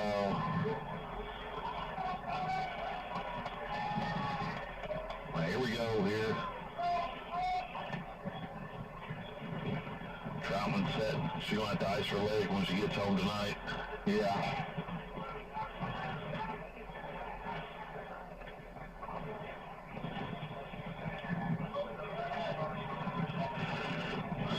Once again, 7:40 to go here in the third quarter.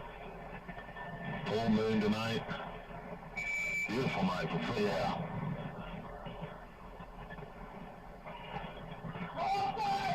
Ball's kicked. Out of bounds. Flag on the play. Out at about the 20. That should move it to about the 35-yard line.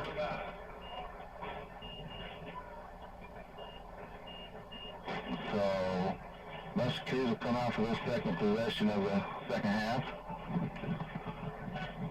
I'm pretty impressed with these officials with their arms throwing it across the field. They got some cannons. So, see what the Musketeers do here. Brady Jones really didn't get an opportunity to go in here in the second half on that first possession. I think he needs to touch it early.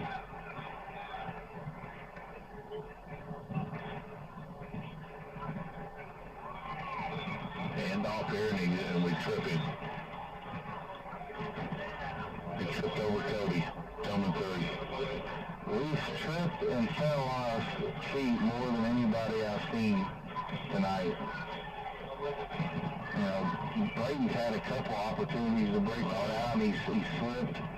I don't know if it's just something with the shoes tonight, or the field, or... The second 10 from the 35, hand off to Resher. That's Braden again. You're going to get about 4 on that. Clock still running down to 7 minutes. 42-20. McBride will check back in for Resher. I think you got a helmet to the knee or something there.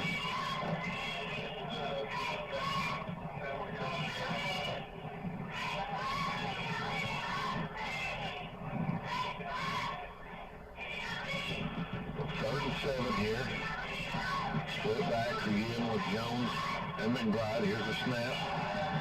Cody now rolls left. Over across. Completed by Drury. Enough for a first down and then some out to about the 43-yard line.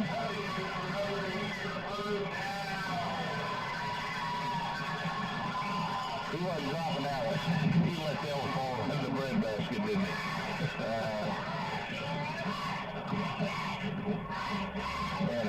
Once again, Adams been quiet since some couple big catches there in the second quarter.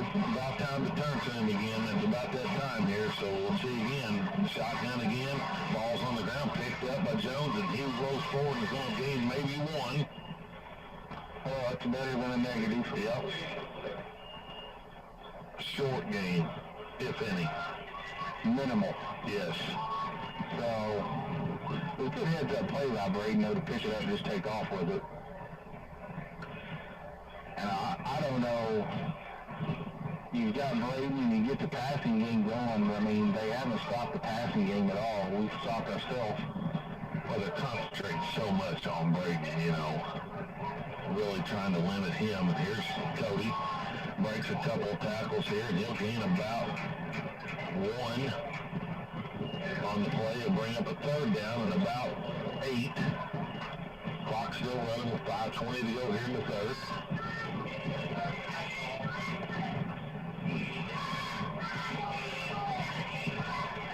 So, see what Coach Moore draws up here.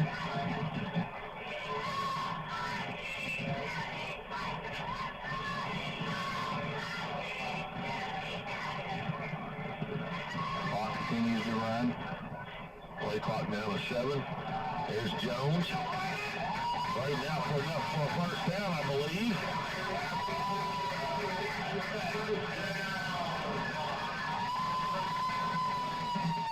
So, puts it down at about the 30-yard line. Jones well over 100 yards tonight. I'd like to know how many yards he's got on the year. Yeah.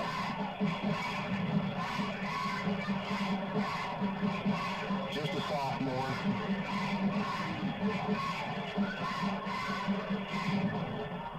Here's Cody. He'll roll right. Whip it out. 2 passes incomplete, intended for McBride.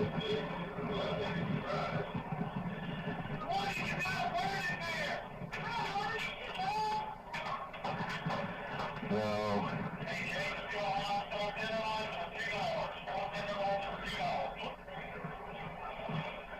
pork tenderloins, $2. Coach Duke lets everybody know. Ribeyes were back in the house tonight, Wes. I think they were a big hit, too. Here's Cody. Rolling line again. Lost it up in the air and dropped. Intended for Andrew Adams, and he had it, and it bounced off his chest.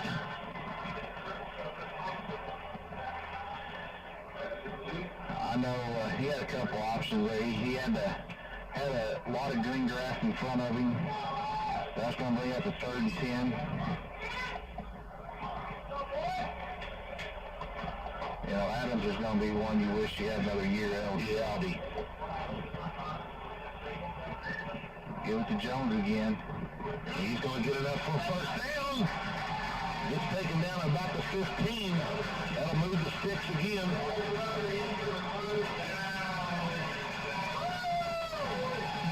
And no answer.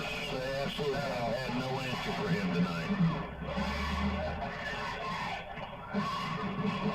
Back to Jones again. He's still on his feet and going to be brought down. He's going to gain about 2 or 3 on that one, Mikey. So you had four Silver Creek guys on him.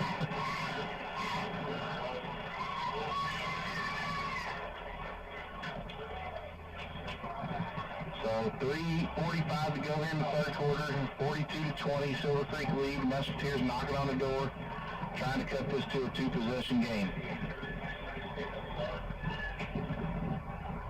Bennett out of the gun again. Back, rolls to his left, flips it over to Braden Jones. He's still on his feet, fighting. He's going to be about a yard short. So, flag on the play, got holding on the Musketeers. So that'll neglect that big play and bring them back to about the 25-yard line now. So, apologize, that was not Braden Jones. Was that Caleb King on that? I believe that was Caleb King on that. So that'll make it about a 2nd and 18. About a 2nd and 20. Yep.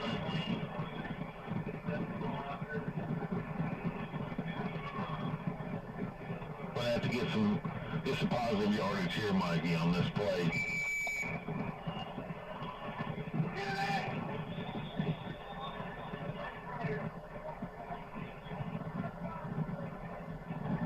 Another flag on the play.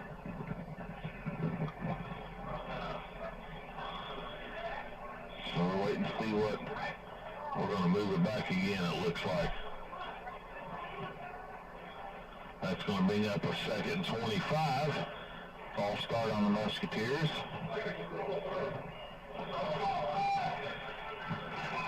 Well, that'll bring up a 2nd and eternity.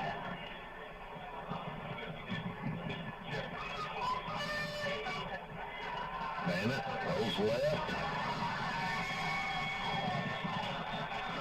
They brought a little pressure at the end. They did. He got rid of, passes incomplete. So,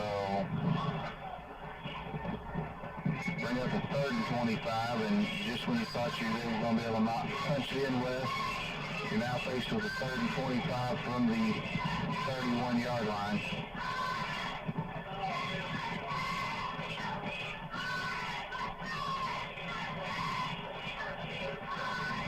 Need to come up with a big play right here, Mikey. 10 on the play clock.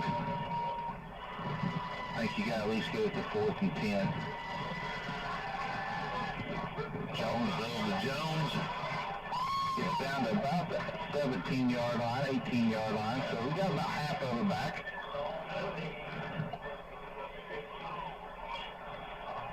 Oh, so you're definitely four down there. Oh, yeah. There's the ball's on the 17. Clock still running down to 2:45 to go here in the 3rd quarter. So that'll bring up about a 4th and 11. 4th and 12.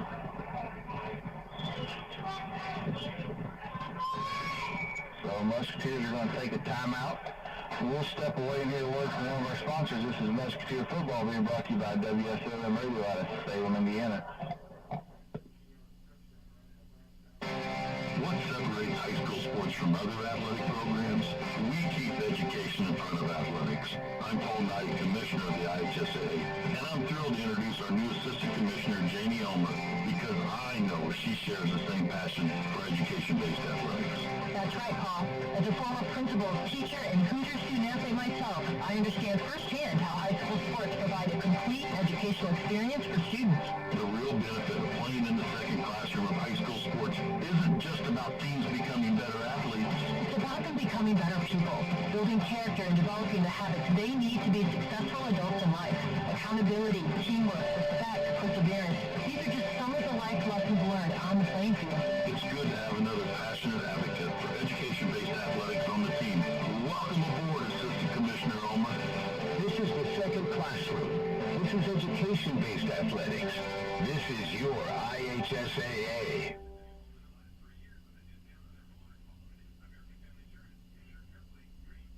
All right, welcome back here to Eastern High School.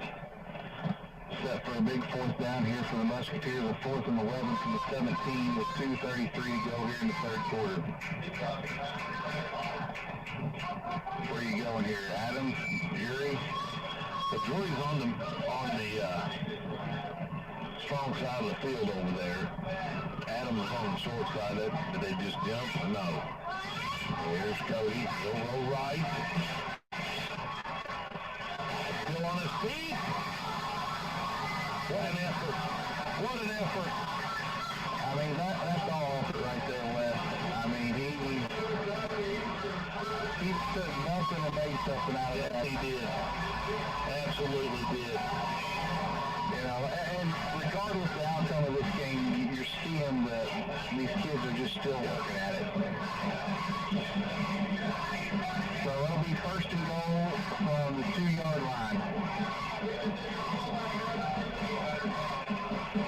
Go to Jones. Nope, Manic keeps it. He's still fighting to get in. He's going to be short of the goal line and get to about a football length short of the goal line. So I'll bring up the second goal from about the half-yard line.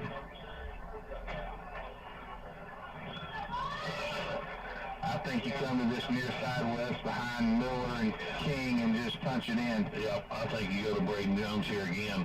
Hand off to Jones and he gets it in. Still waiting for a signal. Yep, there it is. So that'll make it 46-26 with 1:31 to go in the third quarter. 42-26. I'm sorry, 42-26. Need a two-point conversion here.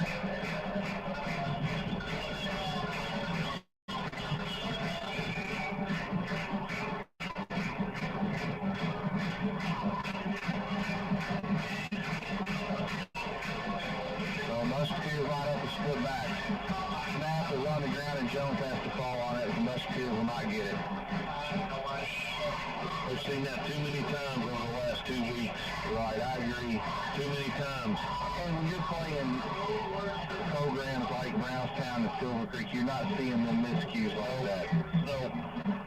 So, you know, we've left 4 points out there, you know, not being able to get the two-point conversion, maybe 6. Yeah. So, once again, the Musketeers get it in for the touchdown. Still a two-possession game, but, you know, now the two-point conversions are going to become a must. But first thing is we got to get a stop. We got to get a stop. And we've not shown that we can do that all night long. No, I mean, I believe they've scored on every possession they've had tonight. I agree. And you've got to find somebody on the defensive side that's a leader that's going to step up and get in everybody's grill right now. So we got to find a way to stop these guys. Hardy out to kick this time.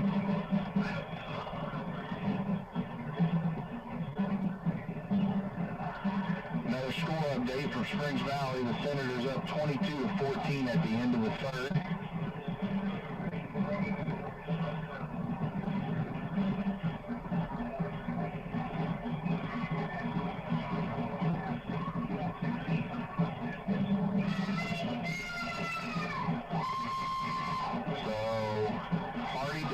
Kickoff here. A little different look for the Dragons. Kicks it. Takes a bounce. Going to be picked up, I believe, by Henderson. Once again, and there's a tackle.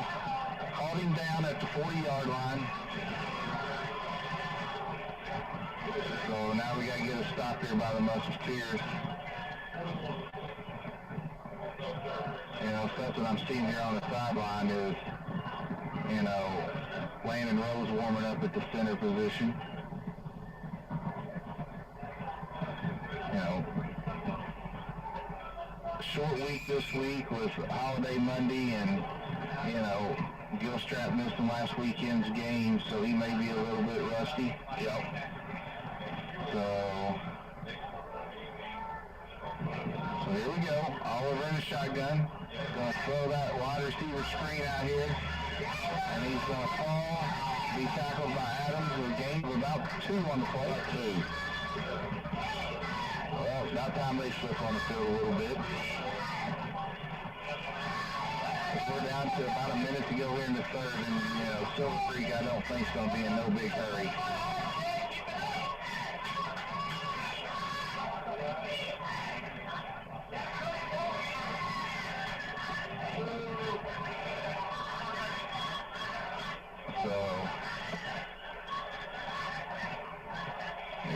Here's a handoff to Berkeley. He gets him run. He's going to run right up for a first down for about a 12-yard gain on the left side. Their go-to guy there. Yeah.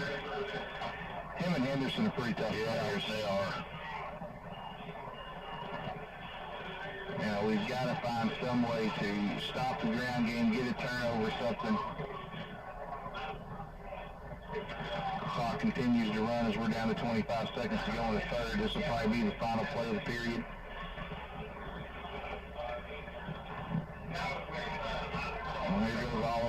in. Hands it off. Berkeley. Somebody's got to hit him right there. Yeah, they had him at the line of scrimmage. He's not a yard behind the line of scrimmage. He's able to get out for about a yard and a half gain. When he gets bound up like that, somebody's got to finish and hit him. So that'll bring us to the end of the third quarter with the score 42-26 for Silver Creek Dragons over the Musketeers. We'll be right back after this here word from our sponsors. This is Musketeer Football being brought to you by Wslm Radio out of Salem, Indiana. Investing in education-based athletics builds strong communities and a strong, successful Indiana. That's because when we support education-based athletics, we're not only supporting Hoosier student-athletes, we're championing the next generation of doctors, CEOs, and engineers, not to mention future teachers, first responders, and civil servants. I'm Brian Lewis. And I'm Chris Kaufman. We're both assistant commissioners of the Indiana High School Athletic Association. High school sports are the training ground for our future community leaders, impact makers, and world changers. When we invest in student athletes, we're teaching them the importance of serving others selflessly, leading them to become engaged, compassionate citizens who pay it forward and continue building a positive future for Indiana and beyond. Support the next generation of Hoosier difference makers by buying a ticket to your high school's athletic events. This is serving our community. This is strengthening our... All right, welcome back here for the final quarter of play at Eastern High School as the Musketeers trail by 2 possessions. Silver Creek ball at the Musketeer 45. It'll be 2nd and 8. Oliver with the snap. Throws that screen out to Henderson again. He gets out to the outside and he gets pushed out of bounds after about a 20-yard gain. Down to about the 26-yard line. Another first down for Henderson. I mean, to me, they ran about 3 different plays all night. Yeah. I mean, it's nothing fancy. They're just running the same plays, and we can't stop it.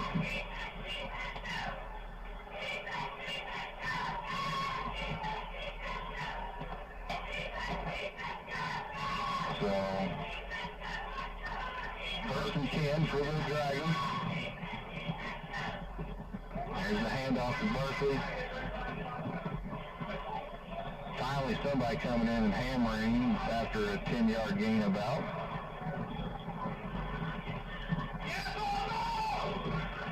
So they're going to call him about a half a yard short.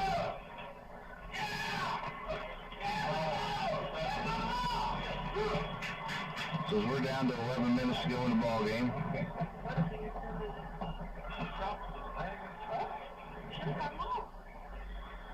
So here we go. It'll be 2nd and 1 for the Dragons.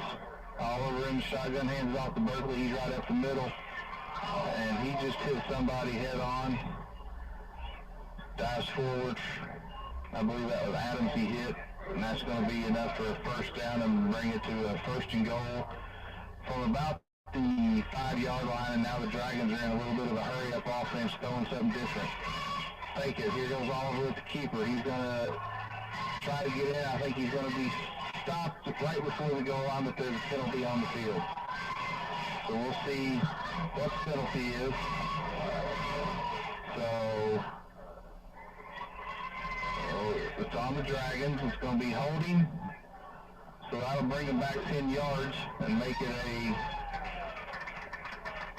I believe it'll make it a 1st and...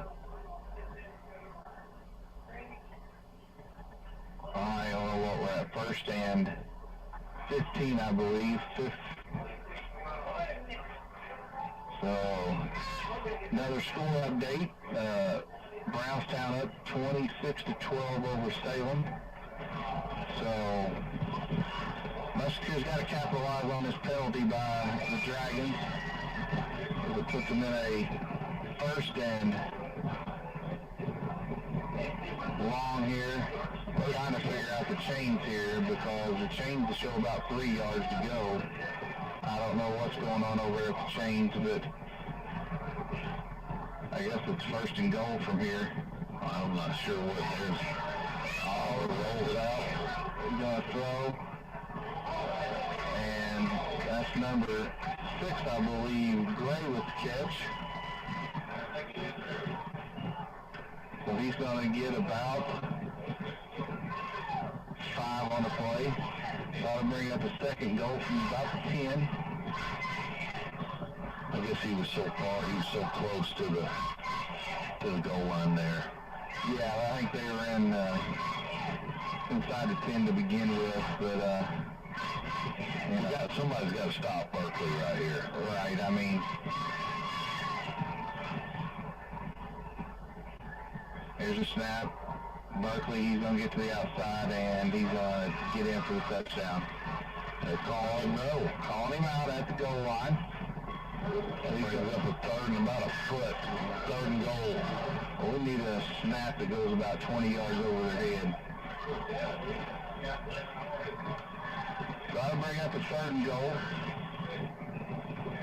9:40 to go in the ball game. Still 42-26. Dragons on top.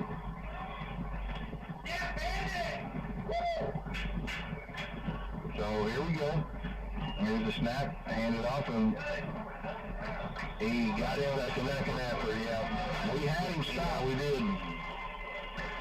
So that'll make it 48-26 with 9:37 to go in the ball game. Trout one more time coming out for the extra point.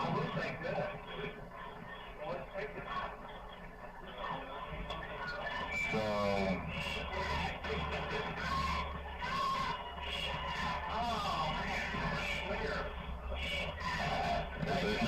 Hits up, long enough. 7 for 7. Automatic. Yep, automatic. Kind of like you, Mikey. Yeah, automatic. So with 5:39 to go in the 9:37 to go in the ball game, 49-26. We'll hear a word from our sponsors. This is Musketeer Football being brought to you by Wslm Radio out of Salem, Indiana. Hey, Dr. Elsperman, I believe one of the best ways to invest in a community is to encourage participation in high school sports. I agree, Paul. High school sports can play a tremendous role in student athletes obtaining their first degree in life, a high school diploma. Ivy Tech Community College also plays a role by serving more than 70,000 Indiana high school students who earn college credit while finishing high school. High school athletics are all about setting students up for success in the classroom and in life, and that's especially important, considering less than 7% of student athletes play sports in college, and even fewer receive scholarships. At Ivy Tech, thousands of high school students complete their freshman year of college or first industry credential, giving them a head start on college and career. We appreciate the support of partners like Ivy Tech who invest in our student athletes, their education, and our communities. All right, welcome back here to Eastern High School. 9:37 to go in the ball game. Musketeers trail by 23. Here's the kickoff by the Dragons, and they're going to kick it off out of bounds. So that'll bring it out to the 35-yard line. So here comes the Musketeer offense out. We have a Bandit.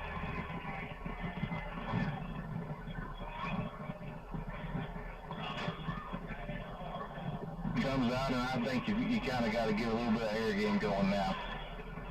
We're down to 9.5 minutes here. Down 23 points, so you're down 3 scores here. And I think you can continue to run, but you're going to take so much time with the run game. Play clock's down to 8.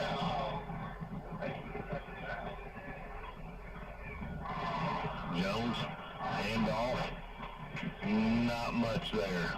Good second effort, yep. Gonna get a couple on that one.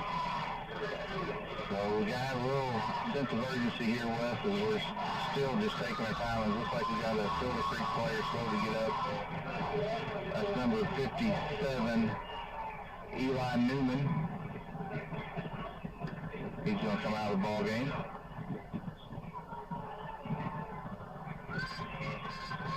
Clock still running down to 9 minutes here in the ball game.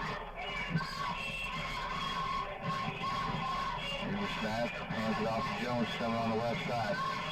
Stiff arm. Another stiff arm. About the 40. There's got to be a flag for a late hit there.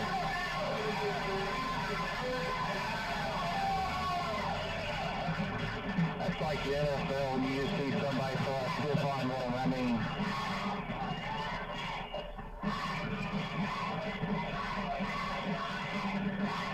so big time run by Braden Jones.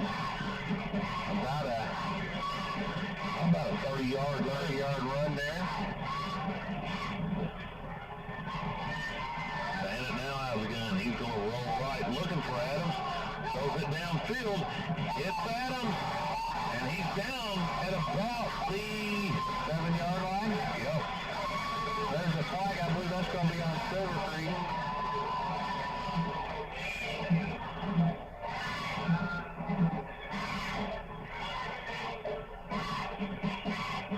That may be, if it's on Silver Creek, that's the distance to the goal line.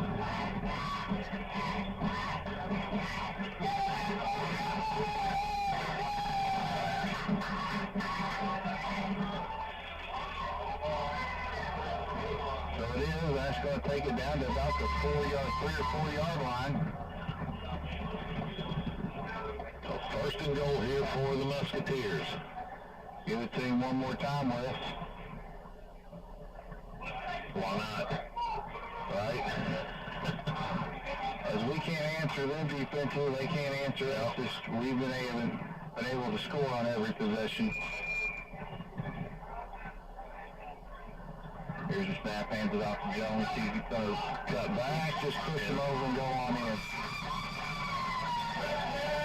So that'll make it 49-32 with 8:29 what is that, about a... Well, he's had a career night, hasn't he? Oh. Career night. He's been a workhorse for us, that's for sure. Yeah, and I mean, the excitement, and I know I'm talking way down the road, but you got 2 years of how good can he be? I mean, honestly, he could be the best ever come through here. He may be the best already that's ever came through here. Hand it off to him again, and he's going to get in again for the 2-point conversion. So that'll make it 49-34, cut it to 15 with about a 1-minute drive there by the Musketeers. Hopefully, you know, I really feel like he's going to take a shot at an onside kick right here. I mean, at this point, what do you got to do? You don't have anything to lose. You got to do something to try to create some momentum for yourself, which we got momentum, but when, you know, something to try to stop these guys. You know, Braden coming over here, all these guys on him, you know, congratulating him, and he just wants to drink of water. Let me give him a rest and get ready to go again, but I would say that's got to be a school record. Touchdowns in a night. That's 5 touchdowns tonight. Braden's got well over 150 yards of rushing. You know, I want to talk about, you know, a little bit off the field, though, is Chase has really taken to him, and, you know, they talk of volleyball games, and Chase had a game here last week or whatever, and we went down to a volleyball game, and Braden was talking to him, and he goes, you know, hey, next year you're going to be up there with me, and Chase looked at me, and I said, Braden, he's just a 7th grader. He's like, he's going to be all right, you know, and then out here before the game tonight, them two throwing it around together, you know, it's a great role model in him, and even Garrett. I've seen Garrett down there with Chase, and they're at these football games the middle school have, cheering them on, and so Coach Dean's got this program headed in the right direction, got talent coming along with what we got, you know, I had that conversation with Garrett, you know, no matter what goes on in the locker room, when you're out here in the school and you're out here at games and stuff, and these little kids see you, they look up to you, you know, and it's important that you represent yourself and the school and the team in the proper way. And there's the swig. It's going to be picked up, and he's going to be stopped at about the 42-yard line.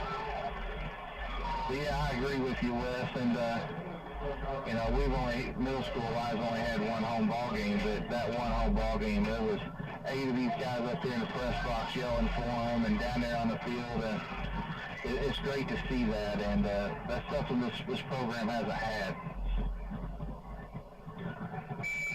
Looking for a stop, Mikey. You know where we can find one. Well, it ain't been here tonight on either side of the ball, really, so No.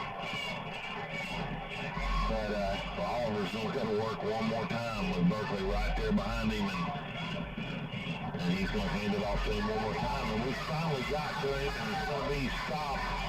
Looks like they're going to give him maybe a foot on that carry.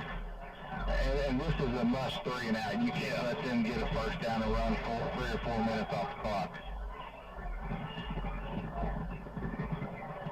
49-34 is your score. 7:45 to go here in the ball game. Silver Creek Dragons on top with the football on their own 42-yard line. It'll be a 2nd 10 here. As Oliver from the shotgun again. Berkeley to his left. He'll drop back. With the deep. He's got to him, and we're going to get him down this time. Caleb King getting to the backfield there. Yeah. You know, I want to give a shout out. I know he's missing his co-partner on the other side, and Brody Temple out with a concussion. Yep. You know, I know that hurts us defensively because Brody's been playing well, but I don't see Brody down there. If he's listening, Brody, hope you get to feeling better, and hopefully you're back next week. Just take care of yourself, and these boys are playing hard for you. Yep. Another shout out. I'd like to give a happy birthday to my niece Mikkel. 17th birthday today, so happy birthday to her. I hope she's having a good one. I know she's down here cheering right now as Oliver rolls right. We're going to get to him, and he's going to throw it. So, big stop by the Musketeers, but that'll stop the clock with 6:37 to go and force maybe the first punt of the ball game by Silver Creek. We got to watch for something here. You know, I thought they got away with a hold there to begin with on Coach. Yeah. But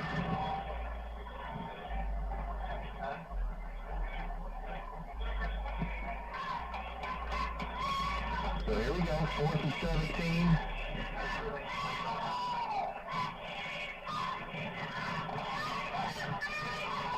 I'll watch the direct snap here, Mikey.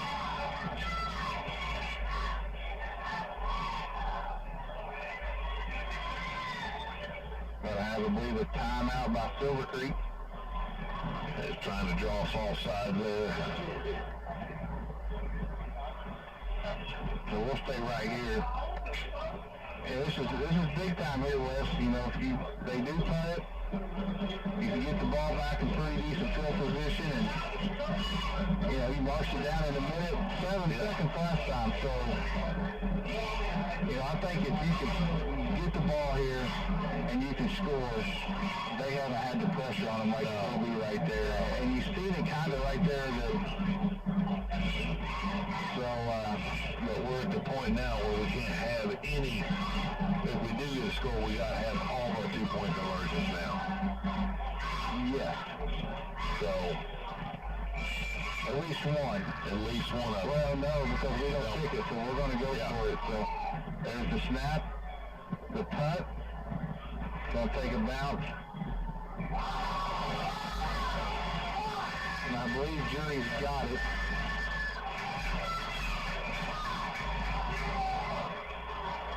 Fortunate there. Yeah, real fortunate right there.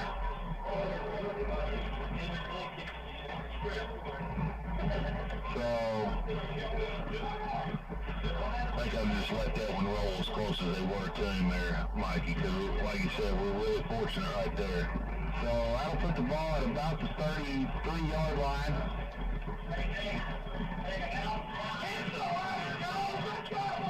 So here comes the Musketeers.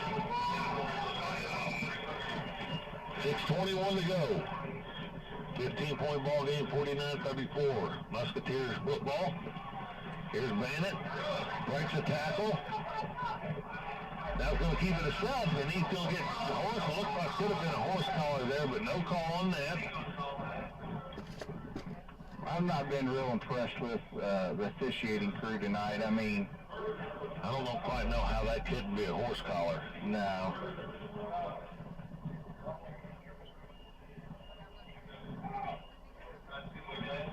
So here we are, 2nd and 2 from our own 42, 6:13 to go in the ball game. Hand off to Jones. Jones breaks a tackle, enough for a first down, and gets out to about the 48-yard line.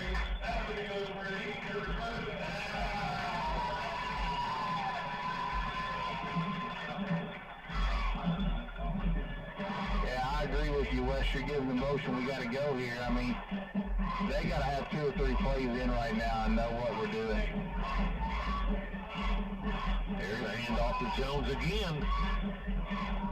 He's going to get routed 4 yards. We got to get up and get ready. These linemen got to get back, get on the ball, and we got to go. Clock still running, 5:40 to go. You know, I'm really surprised we haven't threw one yet. Now Bennett, he's going to look deep. He's got a receiver. Can you catch it? Pass is complete to Andrew Adams down to the 15-yard line. And I tell you something else is Cody Bennett may have a career night in passing yards. Injured the Silver Creek player down on the play. You know, you can punch this in with a little over 4.5 to go. It's a new ball game, Wes. It gets interesting. So injured player down. You know, some of the catches Adams comes up with. That was just an unbelievable catch there. I mean, but you know, once again, we talked about it last week. We talked about it at West Washington. These boys don't give up. They keep fighting. Nope. And I don't know what the deal is, but you think they'd figure out if you start the game like this, it'd be a lot easier. No kidding. Stop playing from behind all the time, and maybe we just need to put the score 14-0 to start the game, and we'll be ready to go. I mean, but as the injured player is still down, we'll step away and hear a word from one of our sponsors. This is Wslm Radio bringing you Musketeer football. Investing in education-based athletics builds strong communities in a strong, successful Indiana. That's because when we support education-based athletics, we're not only supporting Hoosier student-athletes, we're championing the next generation of doctors, CEOs, and engineers, not to mention future teachers, first responders, and civil servants. I'm Brian Lewis. And I'm Chris Kaufman. We're both assistant commissioners of the Indiana High School Athletic Association. High school sports are the training ground for our future community leaders, impact makers, and world changers. When we invest in...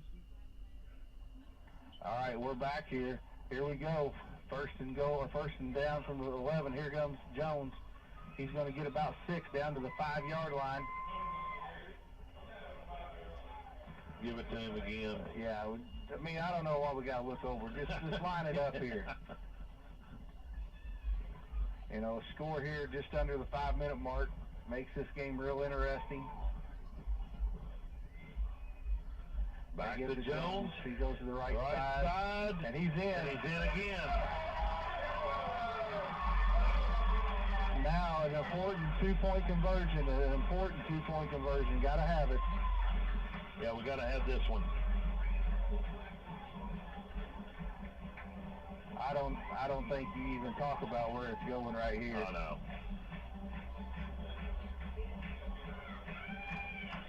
Well, I'm telling you right now, if you left early, you're missing a dandy.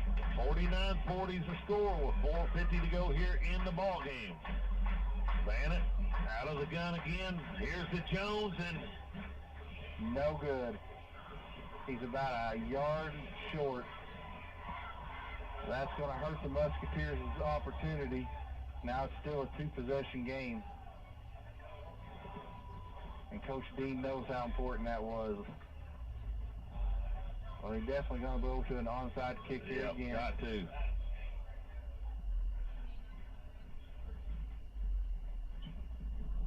So we'll step away and hear a word from our sponsors, Wes, and be right back. This is Musketeer Football being brought to you by WSLM Radio out of Salem, Indiana. Hello, and this is Jalen Hoare over at John Jones. School is in full session across the region, so let's talk safety. School buses are rolling around the community, so make sure that you're always aware of your surroundings. Remember to come to a complete stop once you see those flashing lights, and extended stop arms. These kids are relying on us to keep them safe. Speaking of safe, Chevrolet has a plethora of standard safety features, which includes but is not limited to the front pedestrian alert. Front pedestrian braking uses a camera to see pedestrians in front of your vehicle and can alert you or even apply the brakes. Keep in mind all these safety features could potentially lead you to lower insurance premiums. Check out Chevrolet's full lineup here at John Jones. You can find us online at johnjonesautogroup.com or give us a call at 877-473-5546. And remember, you see so many because they paid so little. All right, welcome back here to Eastern High School. As this has turned out to be a dandy, Wes, as it's a 9-point ball game with 4:49 to go. A crucial 2-point conversion opportunity missed by the Musketeers there. Hardy set to kick this thing off. 99.9% sure this is going to be an onside kick here. And it is. Fumble. Give it to us. There's a fumble on the play, or are they going to rule him down?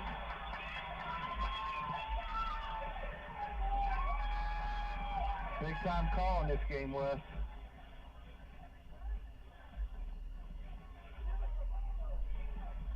They're going to call him down.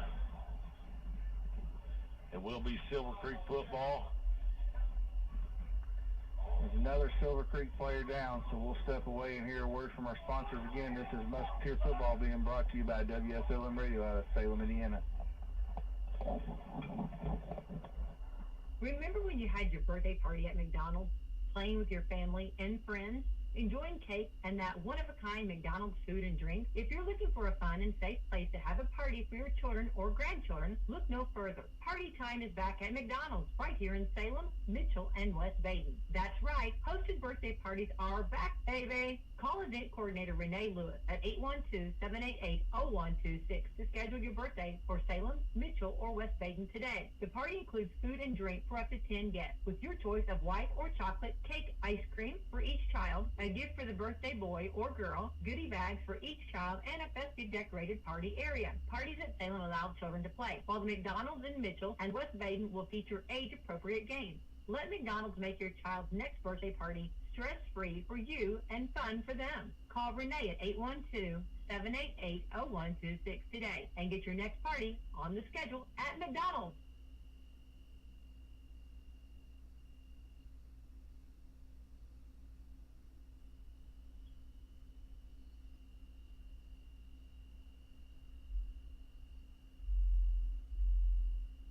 After a joint surgery, injury, or illness, Meadowview and Salem Crossing are the best choices for helping you recover. Our Moving Forward Rehabilitation Program offers a full range of therapies. We're here to help you return home safely with the skills you need to live life on your own terms.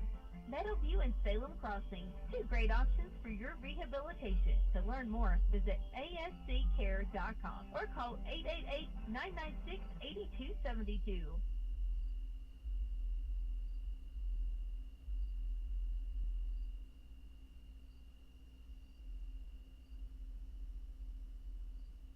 Yeehaw! Come on out to the Camelsburg Festival on September the 9th, 10th, and 11th for lots of family fun, music, and food. Friday opens with yard sales all morning and afternoon, followed by a pet contest at 5:30. The Miss Country Girl pageant at 6:15. 50s and 60s music from the Checkmate close out the evening beginning at 7 p.m. Saturday opens up with Relay for Life 5K and FFA breakfast at 8 a.m. 3-on-3 basketball tournament at 9. Silly Safari at 11 a.m., and lots of good music with Lethargic at 7, and Thunder Chicken with blues and 60s music. Sunday will feature a retelling of Camelsburg history, gospel music, and military salute. Mark your calendars for September the 9th, 10th, and 11th for lots of family fun, music, and food. For a full schedule of events, go to WSMRadio.com.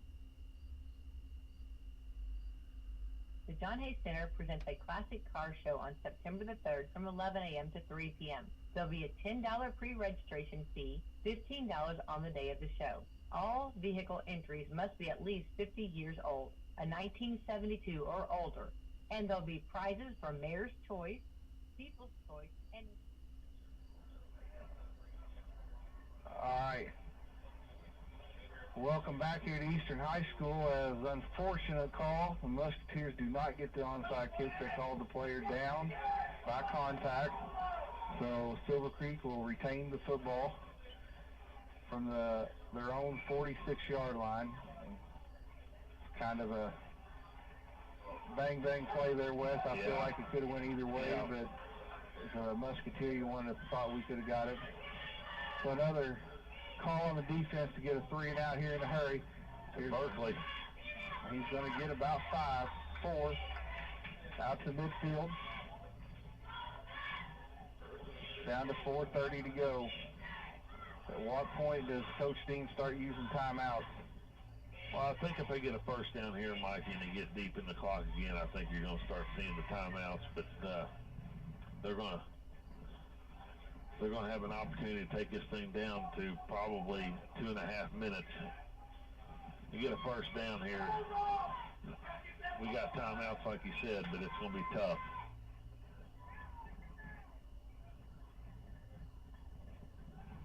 Another handoff.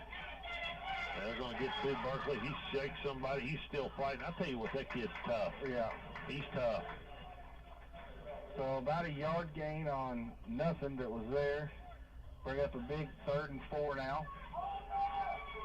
As we're down to 3:40 to go in the ball game. You know, our fans just got to get on their feet right now. Yeah. Get behind these boys.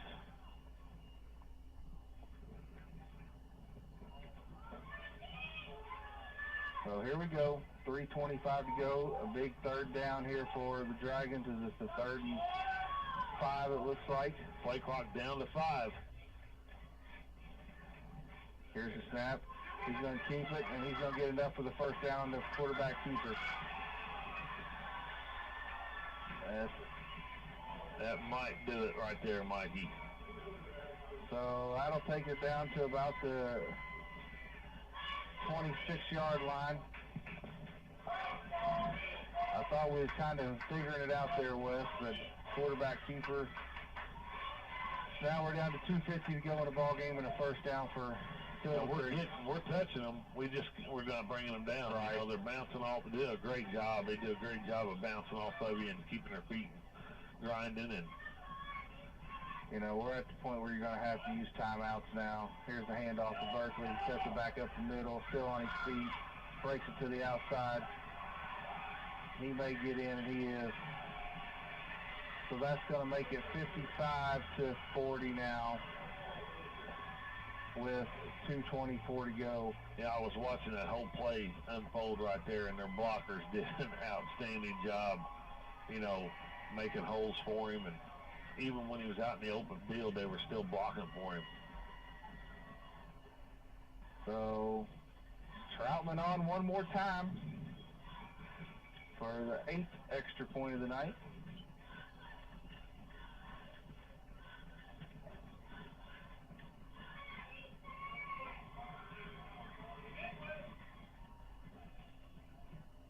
Snap.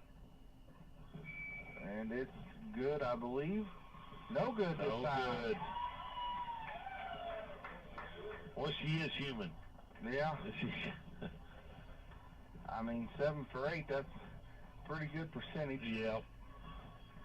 Probably, I mean, honestly, probably getting a little tired with all the kickoffs and you know, and the extra points she's kicked. I mean, she's had a workout. Yeah, it's been a shootout here tonight. 95 points on the board tonight. So another update from Springs Valley Senators come away with the victory over the Springs Valley Blackhawks, 38-17. Wow. They kind of poured it on there in the second half. You know, a lot of teams didn't kind of overlook West Washington. Didn't think they were going to be very good this year, and you know, that kind of puts them in the driver's seat of the conference over there. They'll have another big matchup against Paoli next week.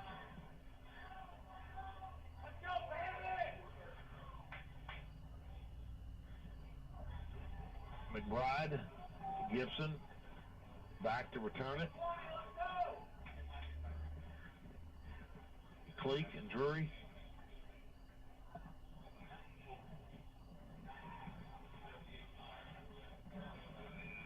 $95 points. School record for points in the game here. Here's a kick. Drury comes out of there with it. Gets a big block back there. Got some room to run. Shakes it off. Fumbled it and got it back. Gets it back and runs it out to about the 47-yard line. Hey, quick strike here, and you never know, Wes. I mean, if we could pull another onside that we should have had a while ago. Final is Brownstown beats Salem 26-12.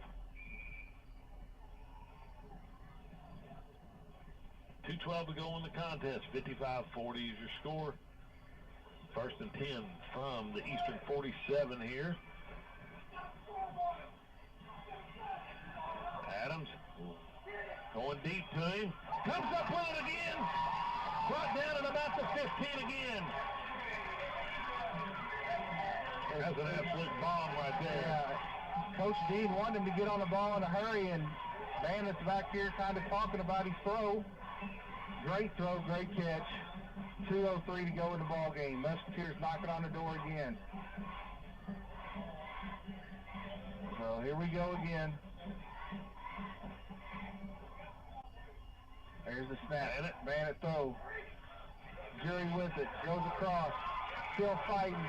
Get him in there. Down to about the 2-yard line.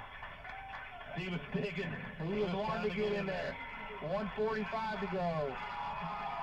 Got to get on the ball while the clock stops as they're moving the chains. First and goal from about the 2-yard line. Clock's running again. Bandit gives it to the big guy. And he's got it in again. Boys, it ain't over yet. 55-46 with 1:35 to go.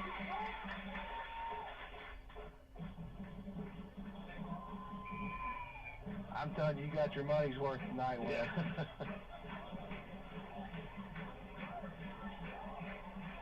Got to get this 2-point conversion right here. Once again, with the missed extra point, gives us an opportunity. They go back to Jones, and he's not going to get in again. And it's because our linemen are getting blocked and not getting in his way. So that may cost the Musketeers the ball game, as that is 5 2-point conversions, is 10 points they've missed out on. And if I do my math right, Wes, that would put us up right now 46-55, or 56-55. You are correct.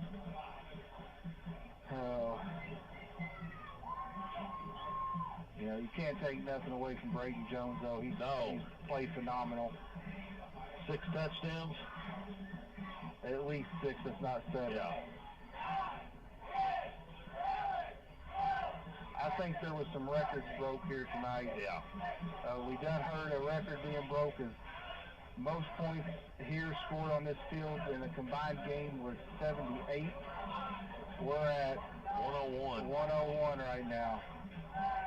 Not a lot of defense played tonight, Mikey. No, John Harrell had this game 38-21. That was about the end of the first quarter. And these cheerleaders are getting to work out tonight. Yes, they are.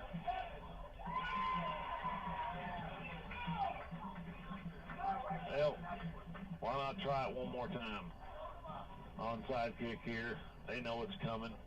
They knew it was coming last time. We got away with it. Hardy, see if he can kick us another beauty right here.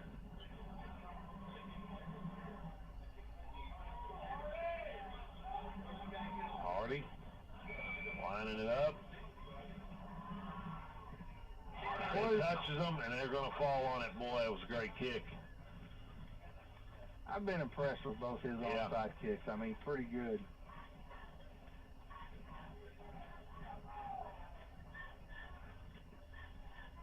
So, 1:30, minute and a half to go here. Silver Creek will take over now. More likely without a turnover here, Wes, they'll run the clock out, I believe, with 1:30 to go. I know we got some timeouts, but first down would probably definitely seal it. Ball on the Silver Creek 46. First and 10 to go with a minute and a half to go in the ball game. 55-46, Silver Creek lead. Here's a snap, handed off to Berkeley. He's still digging. He's going to get about 7 on the run. No time. Now we're going to have a timeout by Coach Dean. At this point, I don't think you have anything to lose. You bring the house. Yeah. Down to minute 16 here. And you're punching at that football. Yep. We got to have a turnover here really quick. You know, we talked about it last week, and I'll touch on it again. Is, you know, we're not about moral victories, but once again, Silver Creek knew we were here today. Yeah. And it's just a misfortune, just cleaning up some stuff that and a big thing, the start of the game. Yeah. The first big, you know, go back to the kickoff return. Then the kickoff, we fumbled it.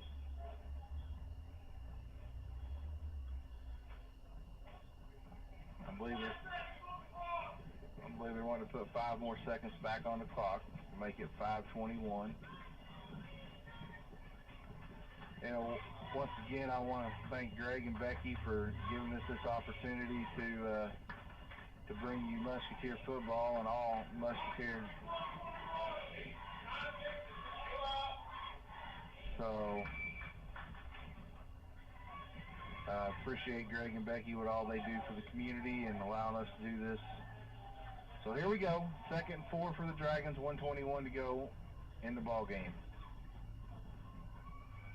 Oliver Hands off to Berkeley. He's going to have enough for a first down. Berkeley's slow to get up here.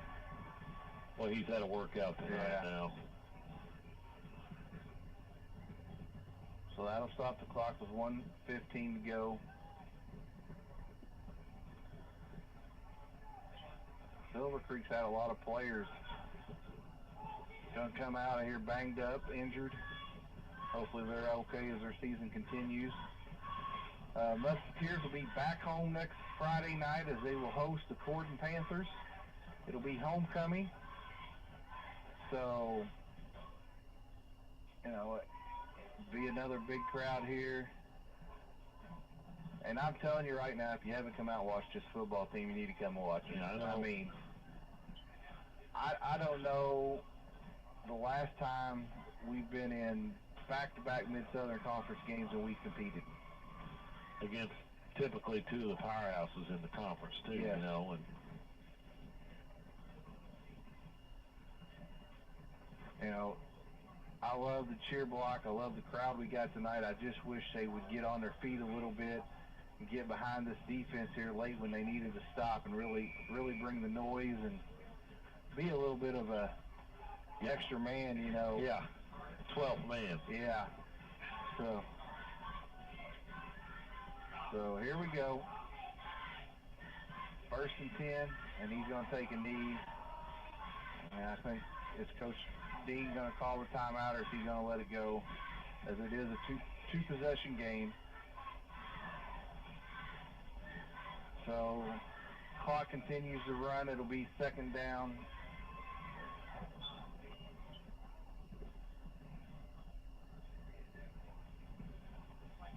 .45 seconds to go. Oliver under center. He'll take a knee. And that'll be your ball game, as they won't have to take another snap. So a final is going to be 55-46 in an old-fashioned shootout here at Eastern High School. You know, once again, I know Coach Dean's frustrated, but we're getting closer and closer, Wes. You know, yeah, he has every right, in my opinion, to be frustrated tonight with the, you know, the not being able to convert, you know, the 2-point conversions.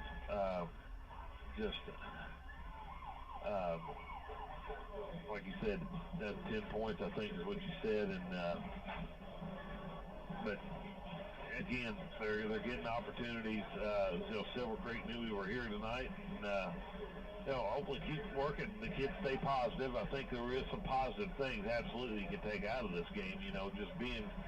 We've never been within striking distance against this team before, and don't tell me they don't know that coming in here. They know that they walk in here thinking they're going to win, and we did put a little pressure on them tonight. Yeah, I agree with you. I mean, there is a lot of positives. I mean, you got Adams, you got Jury, you got Braden Jones, and Bannett showed a lot of heart tonight, and it's just cleaning up some things, and you can go back and you can talk about the onside kick, but it goes back to them 2-point conversions. I feel like was the difference, and that and the start of the ball game was the two big things in my mind that was the difference in the ball game. But kudos to this group of boys. They don't give up. They keep fighting till the very end, and they're going to get that. I'm hoping next week it's that week. Hopefully we can get a call that they win a football game, and maybe we're the bad luck charm, but I'm just excited to see the direction this football program's headed in. Well, another big game. We talked about it the whole game. Braden Jones, I think he ended the game with at least 6 touchdowns. It's not 7. I lost count there, but it's got to be a school record. But for an individual.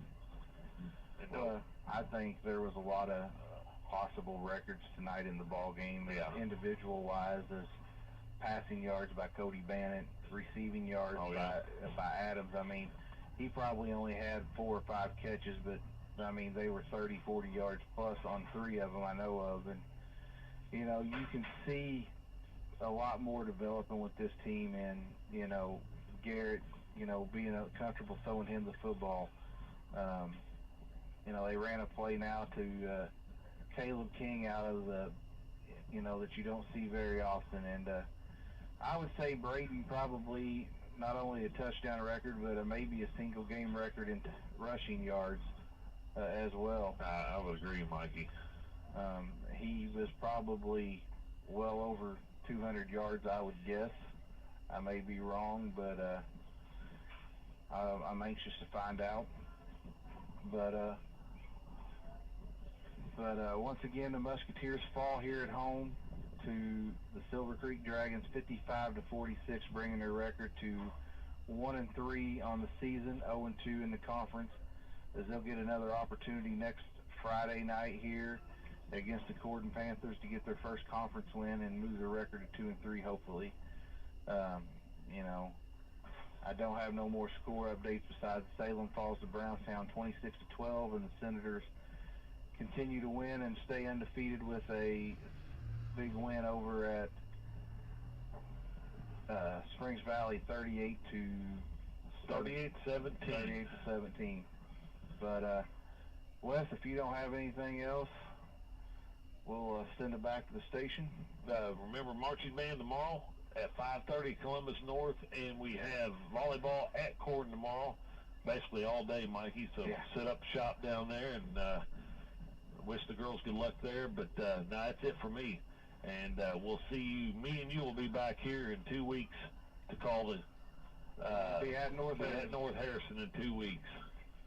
Hopefully we can talk about a win that we wasn't here for, but once again, I want to thank you, Wes, for doing this with me, Greg and Becky. If nothing else, we'll send it back to WSLM, to the station. God bless and good evening.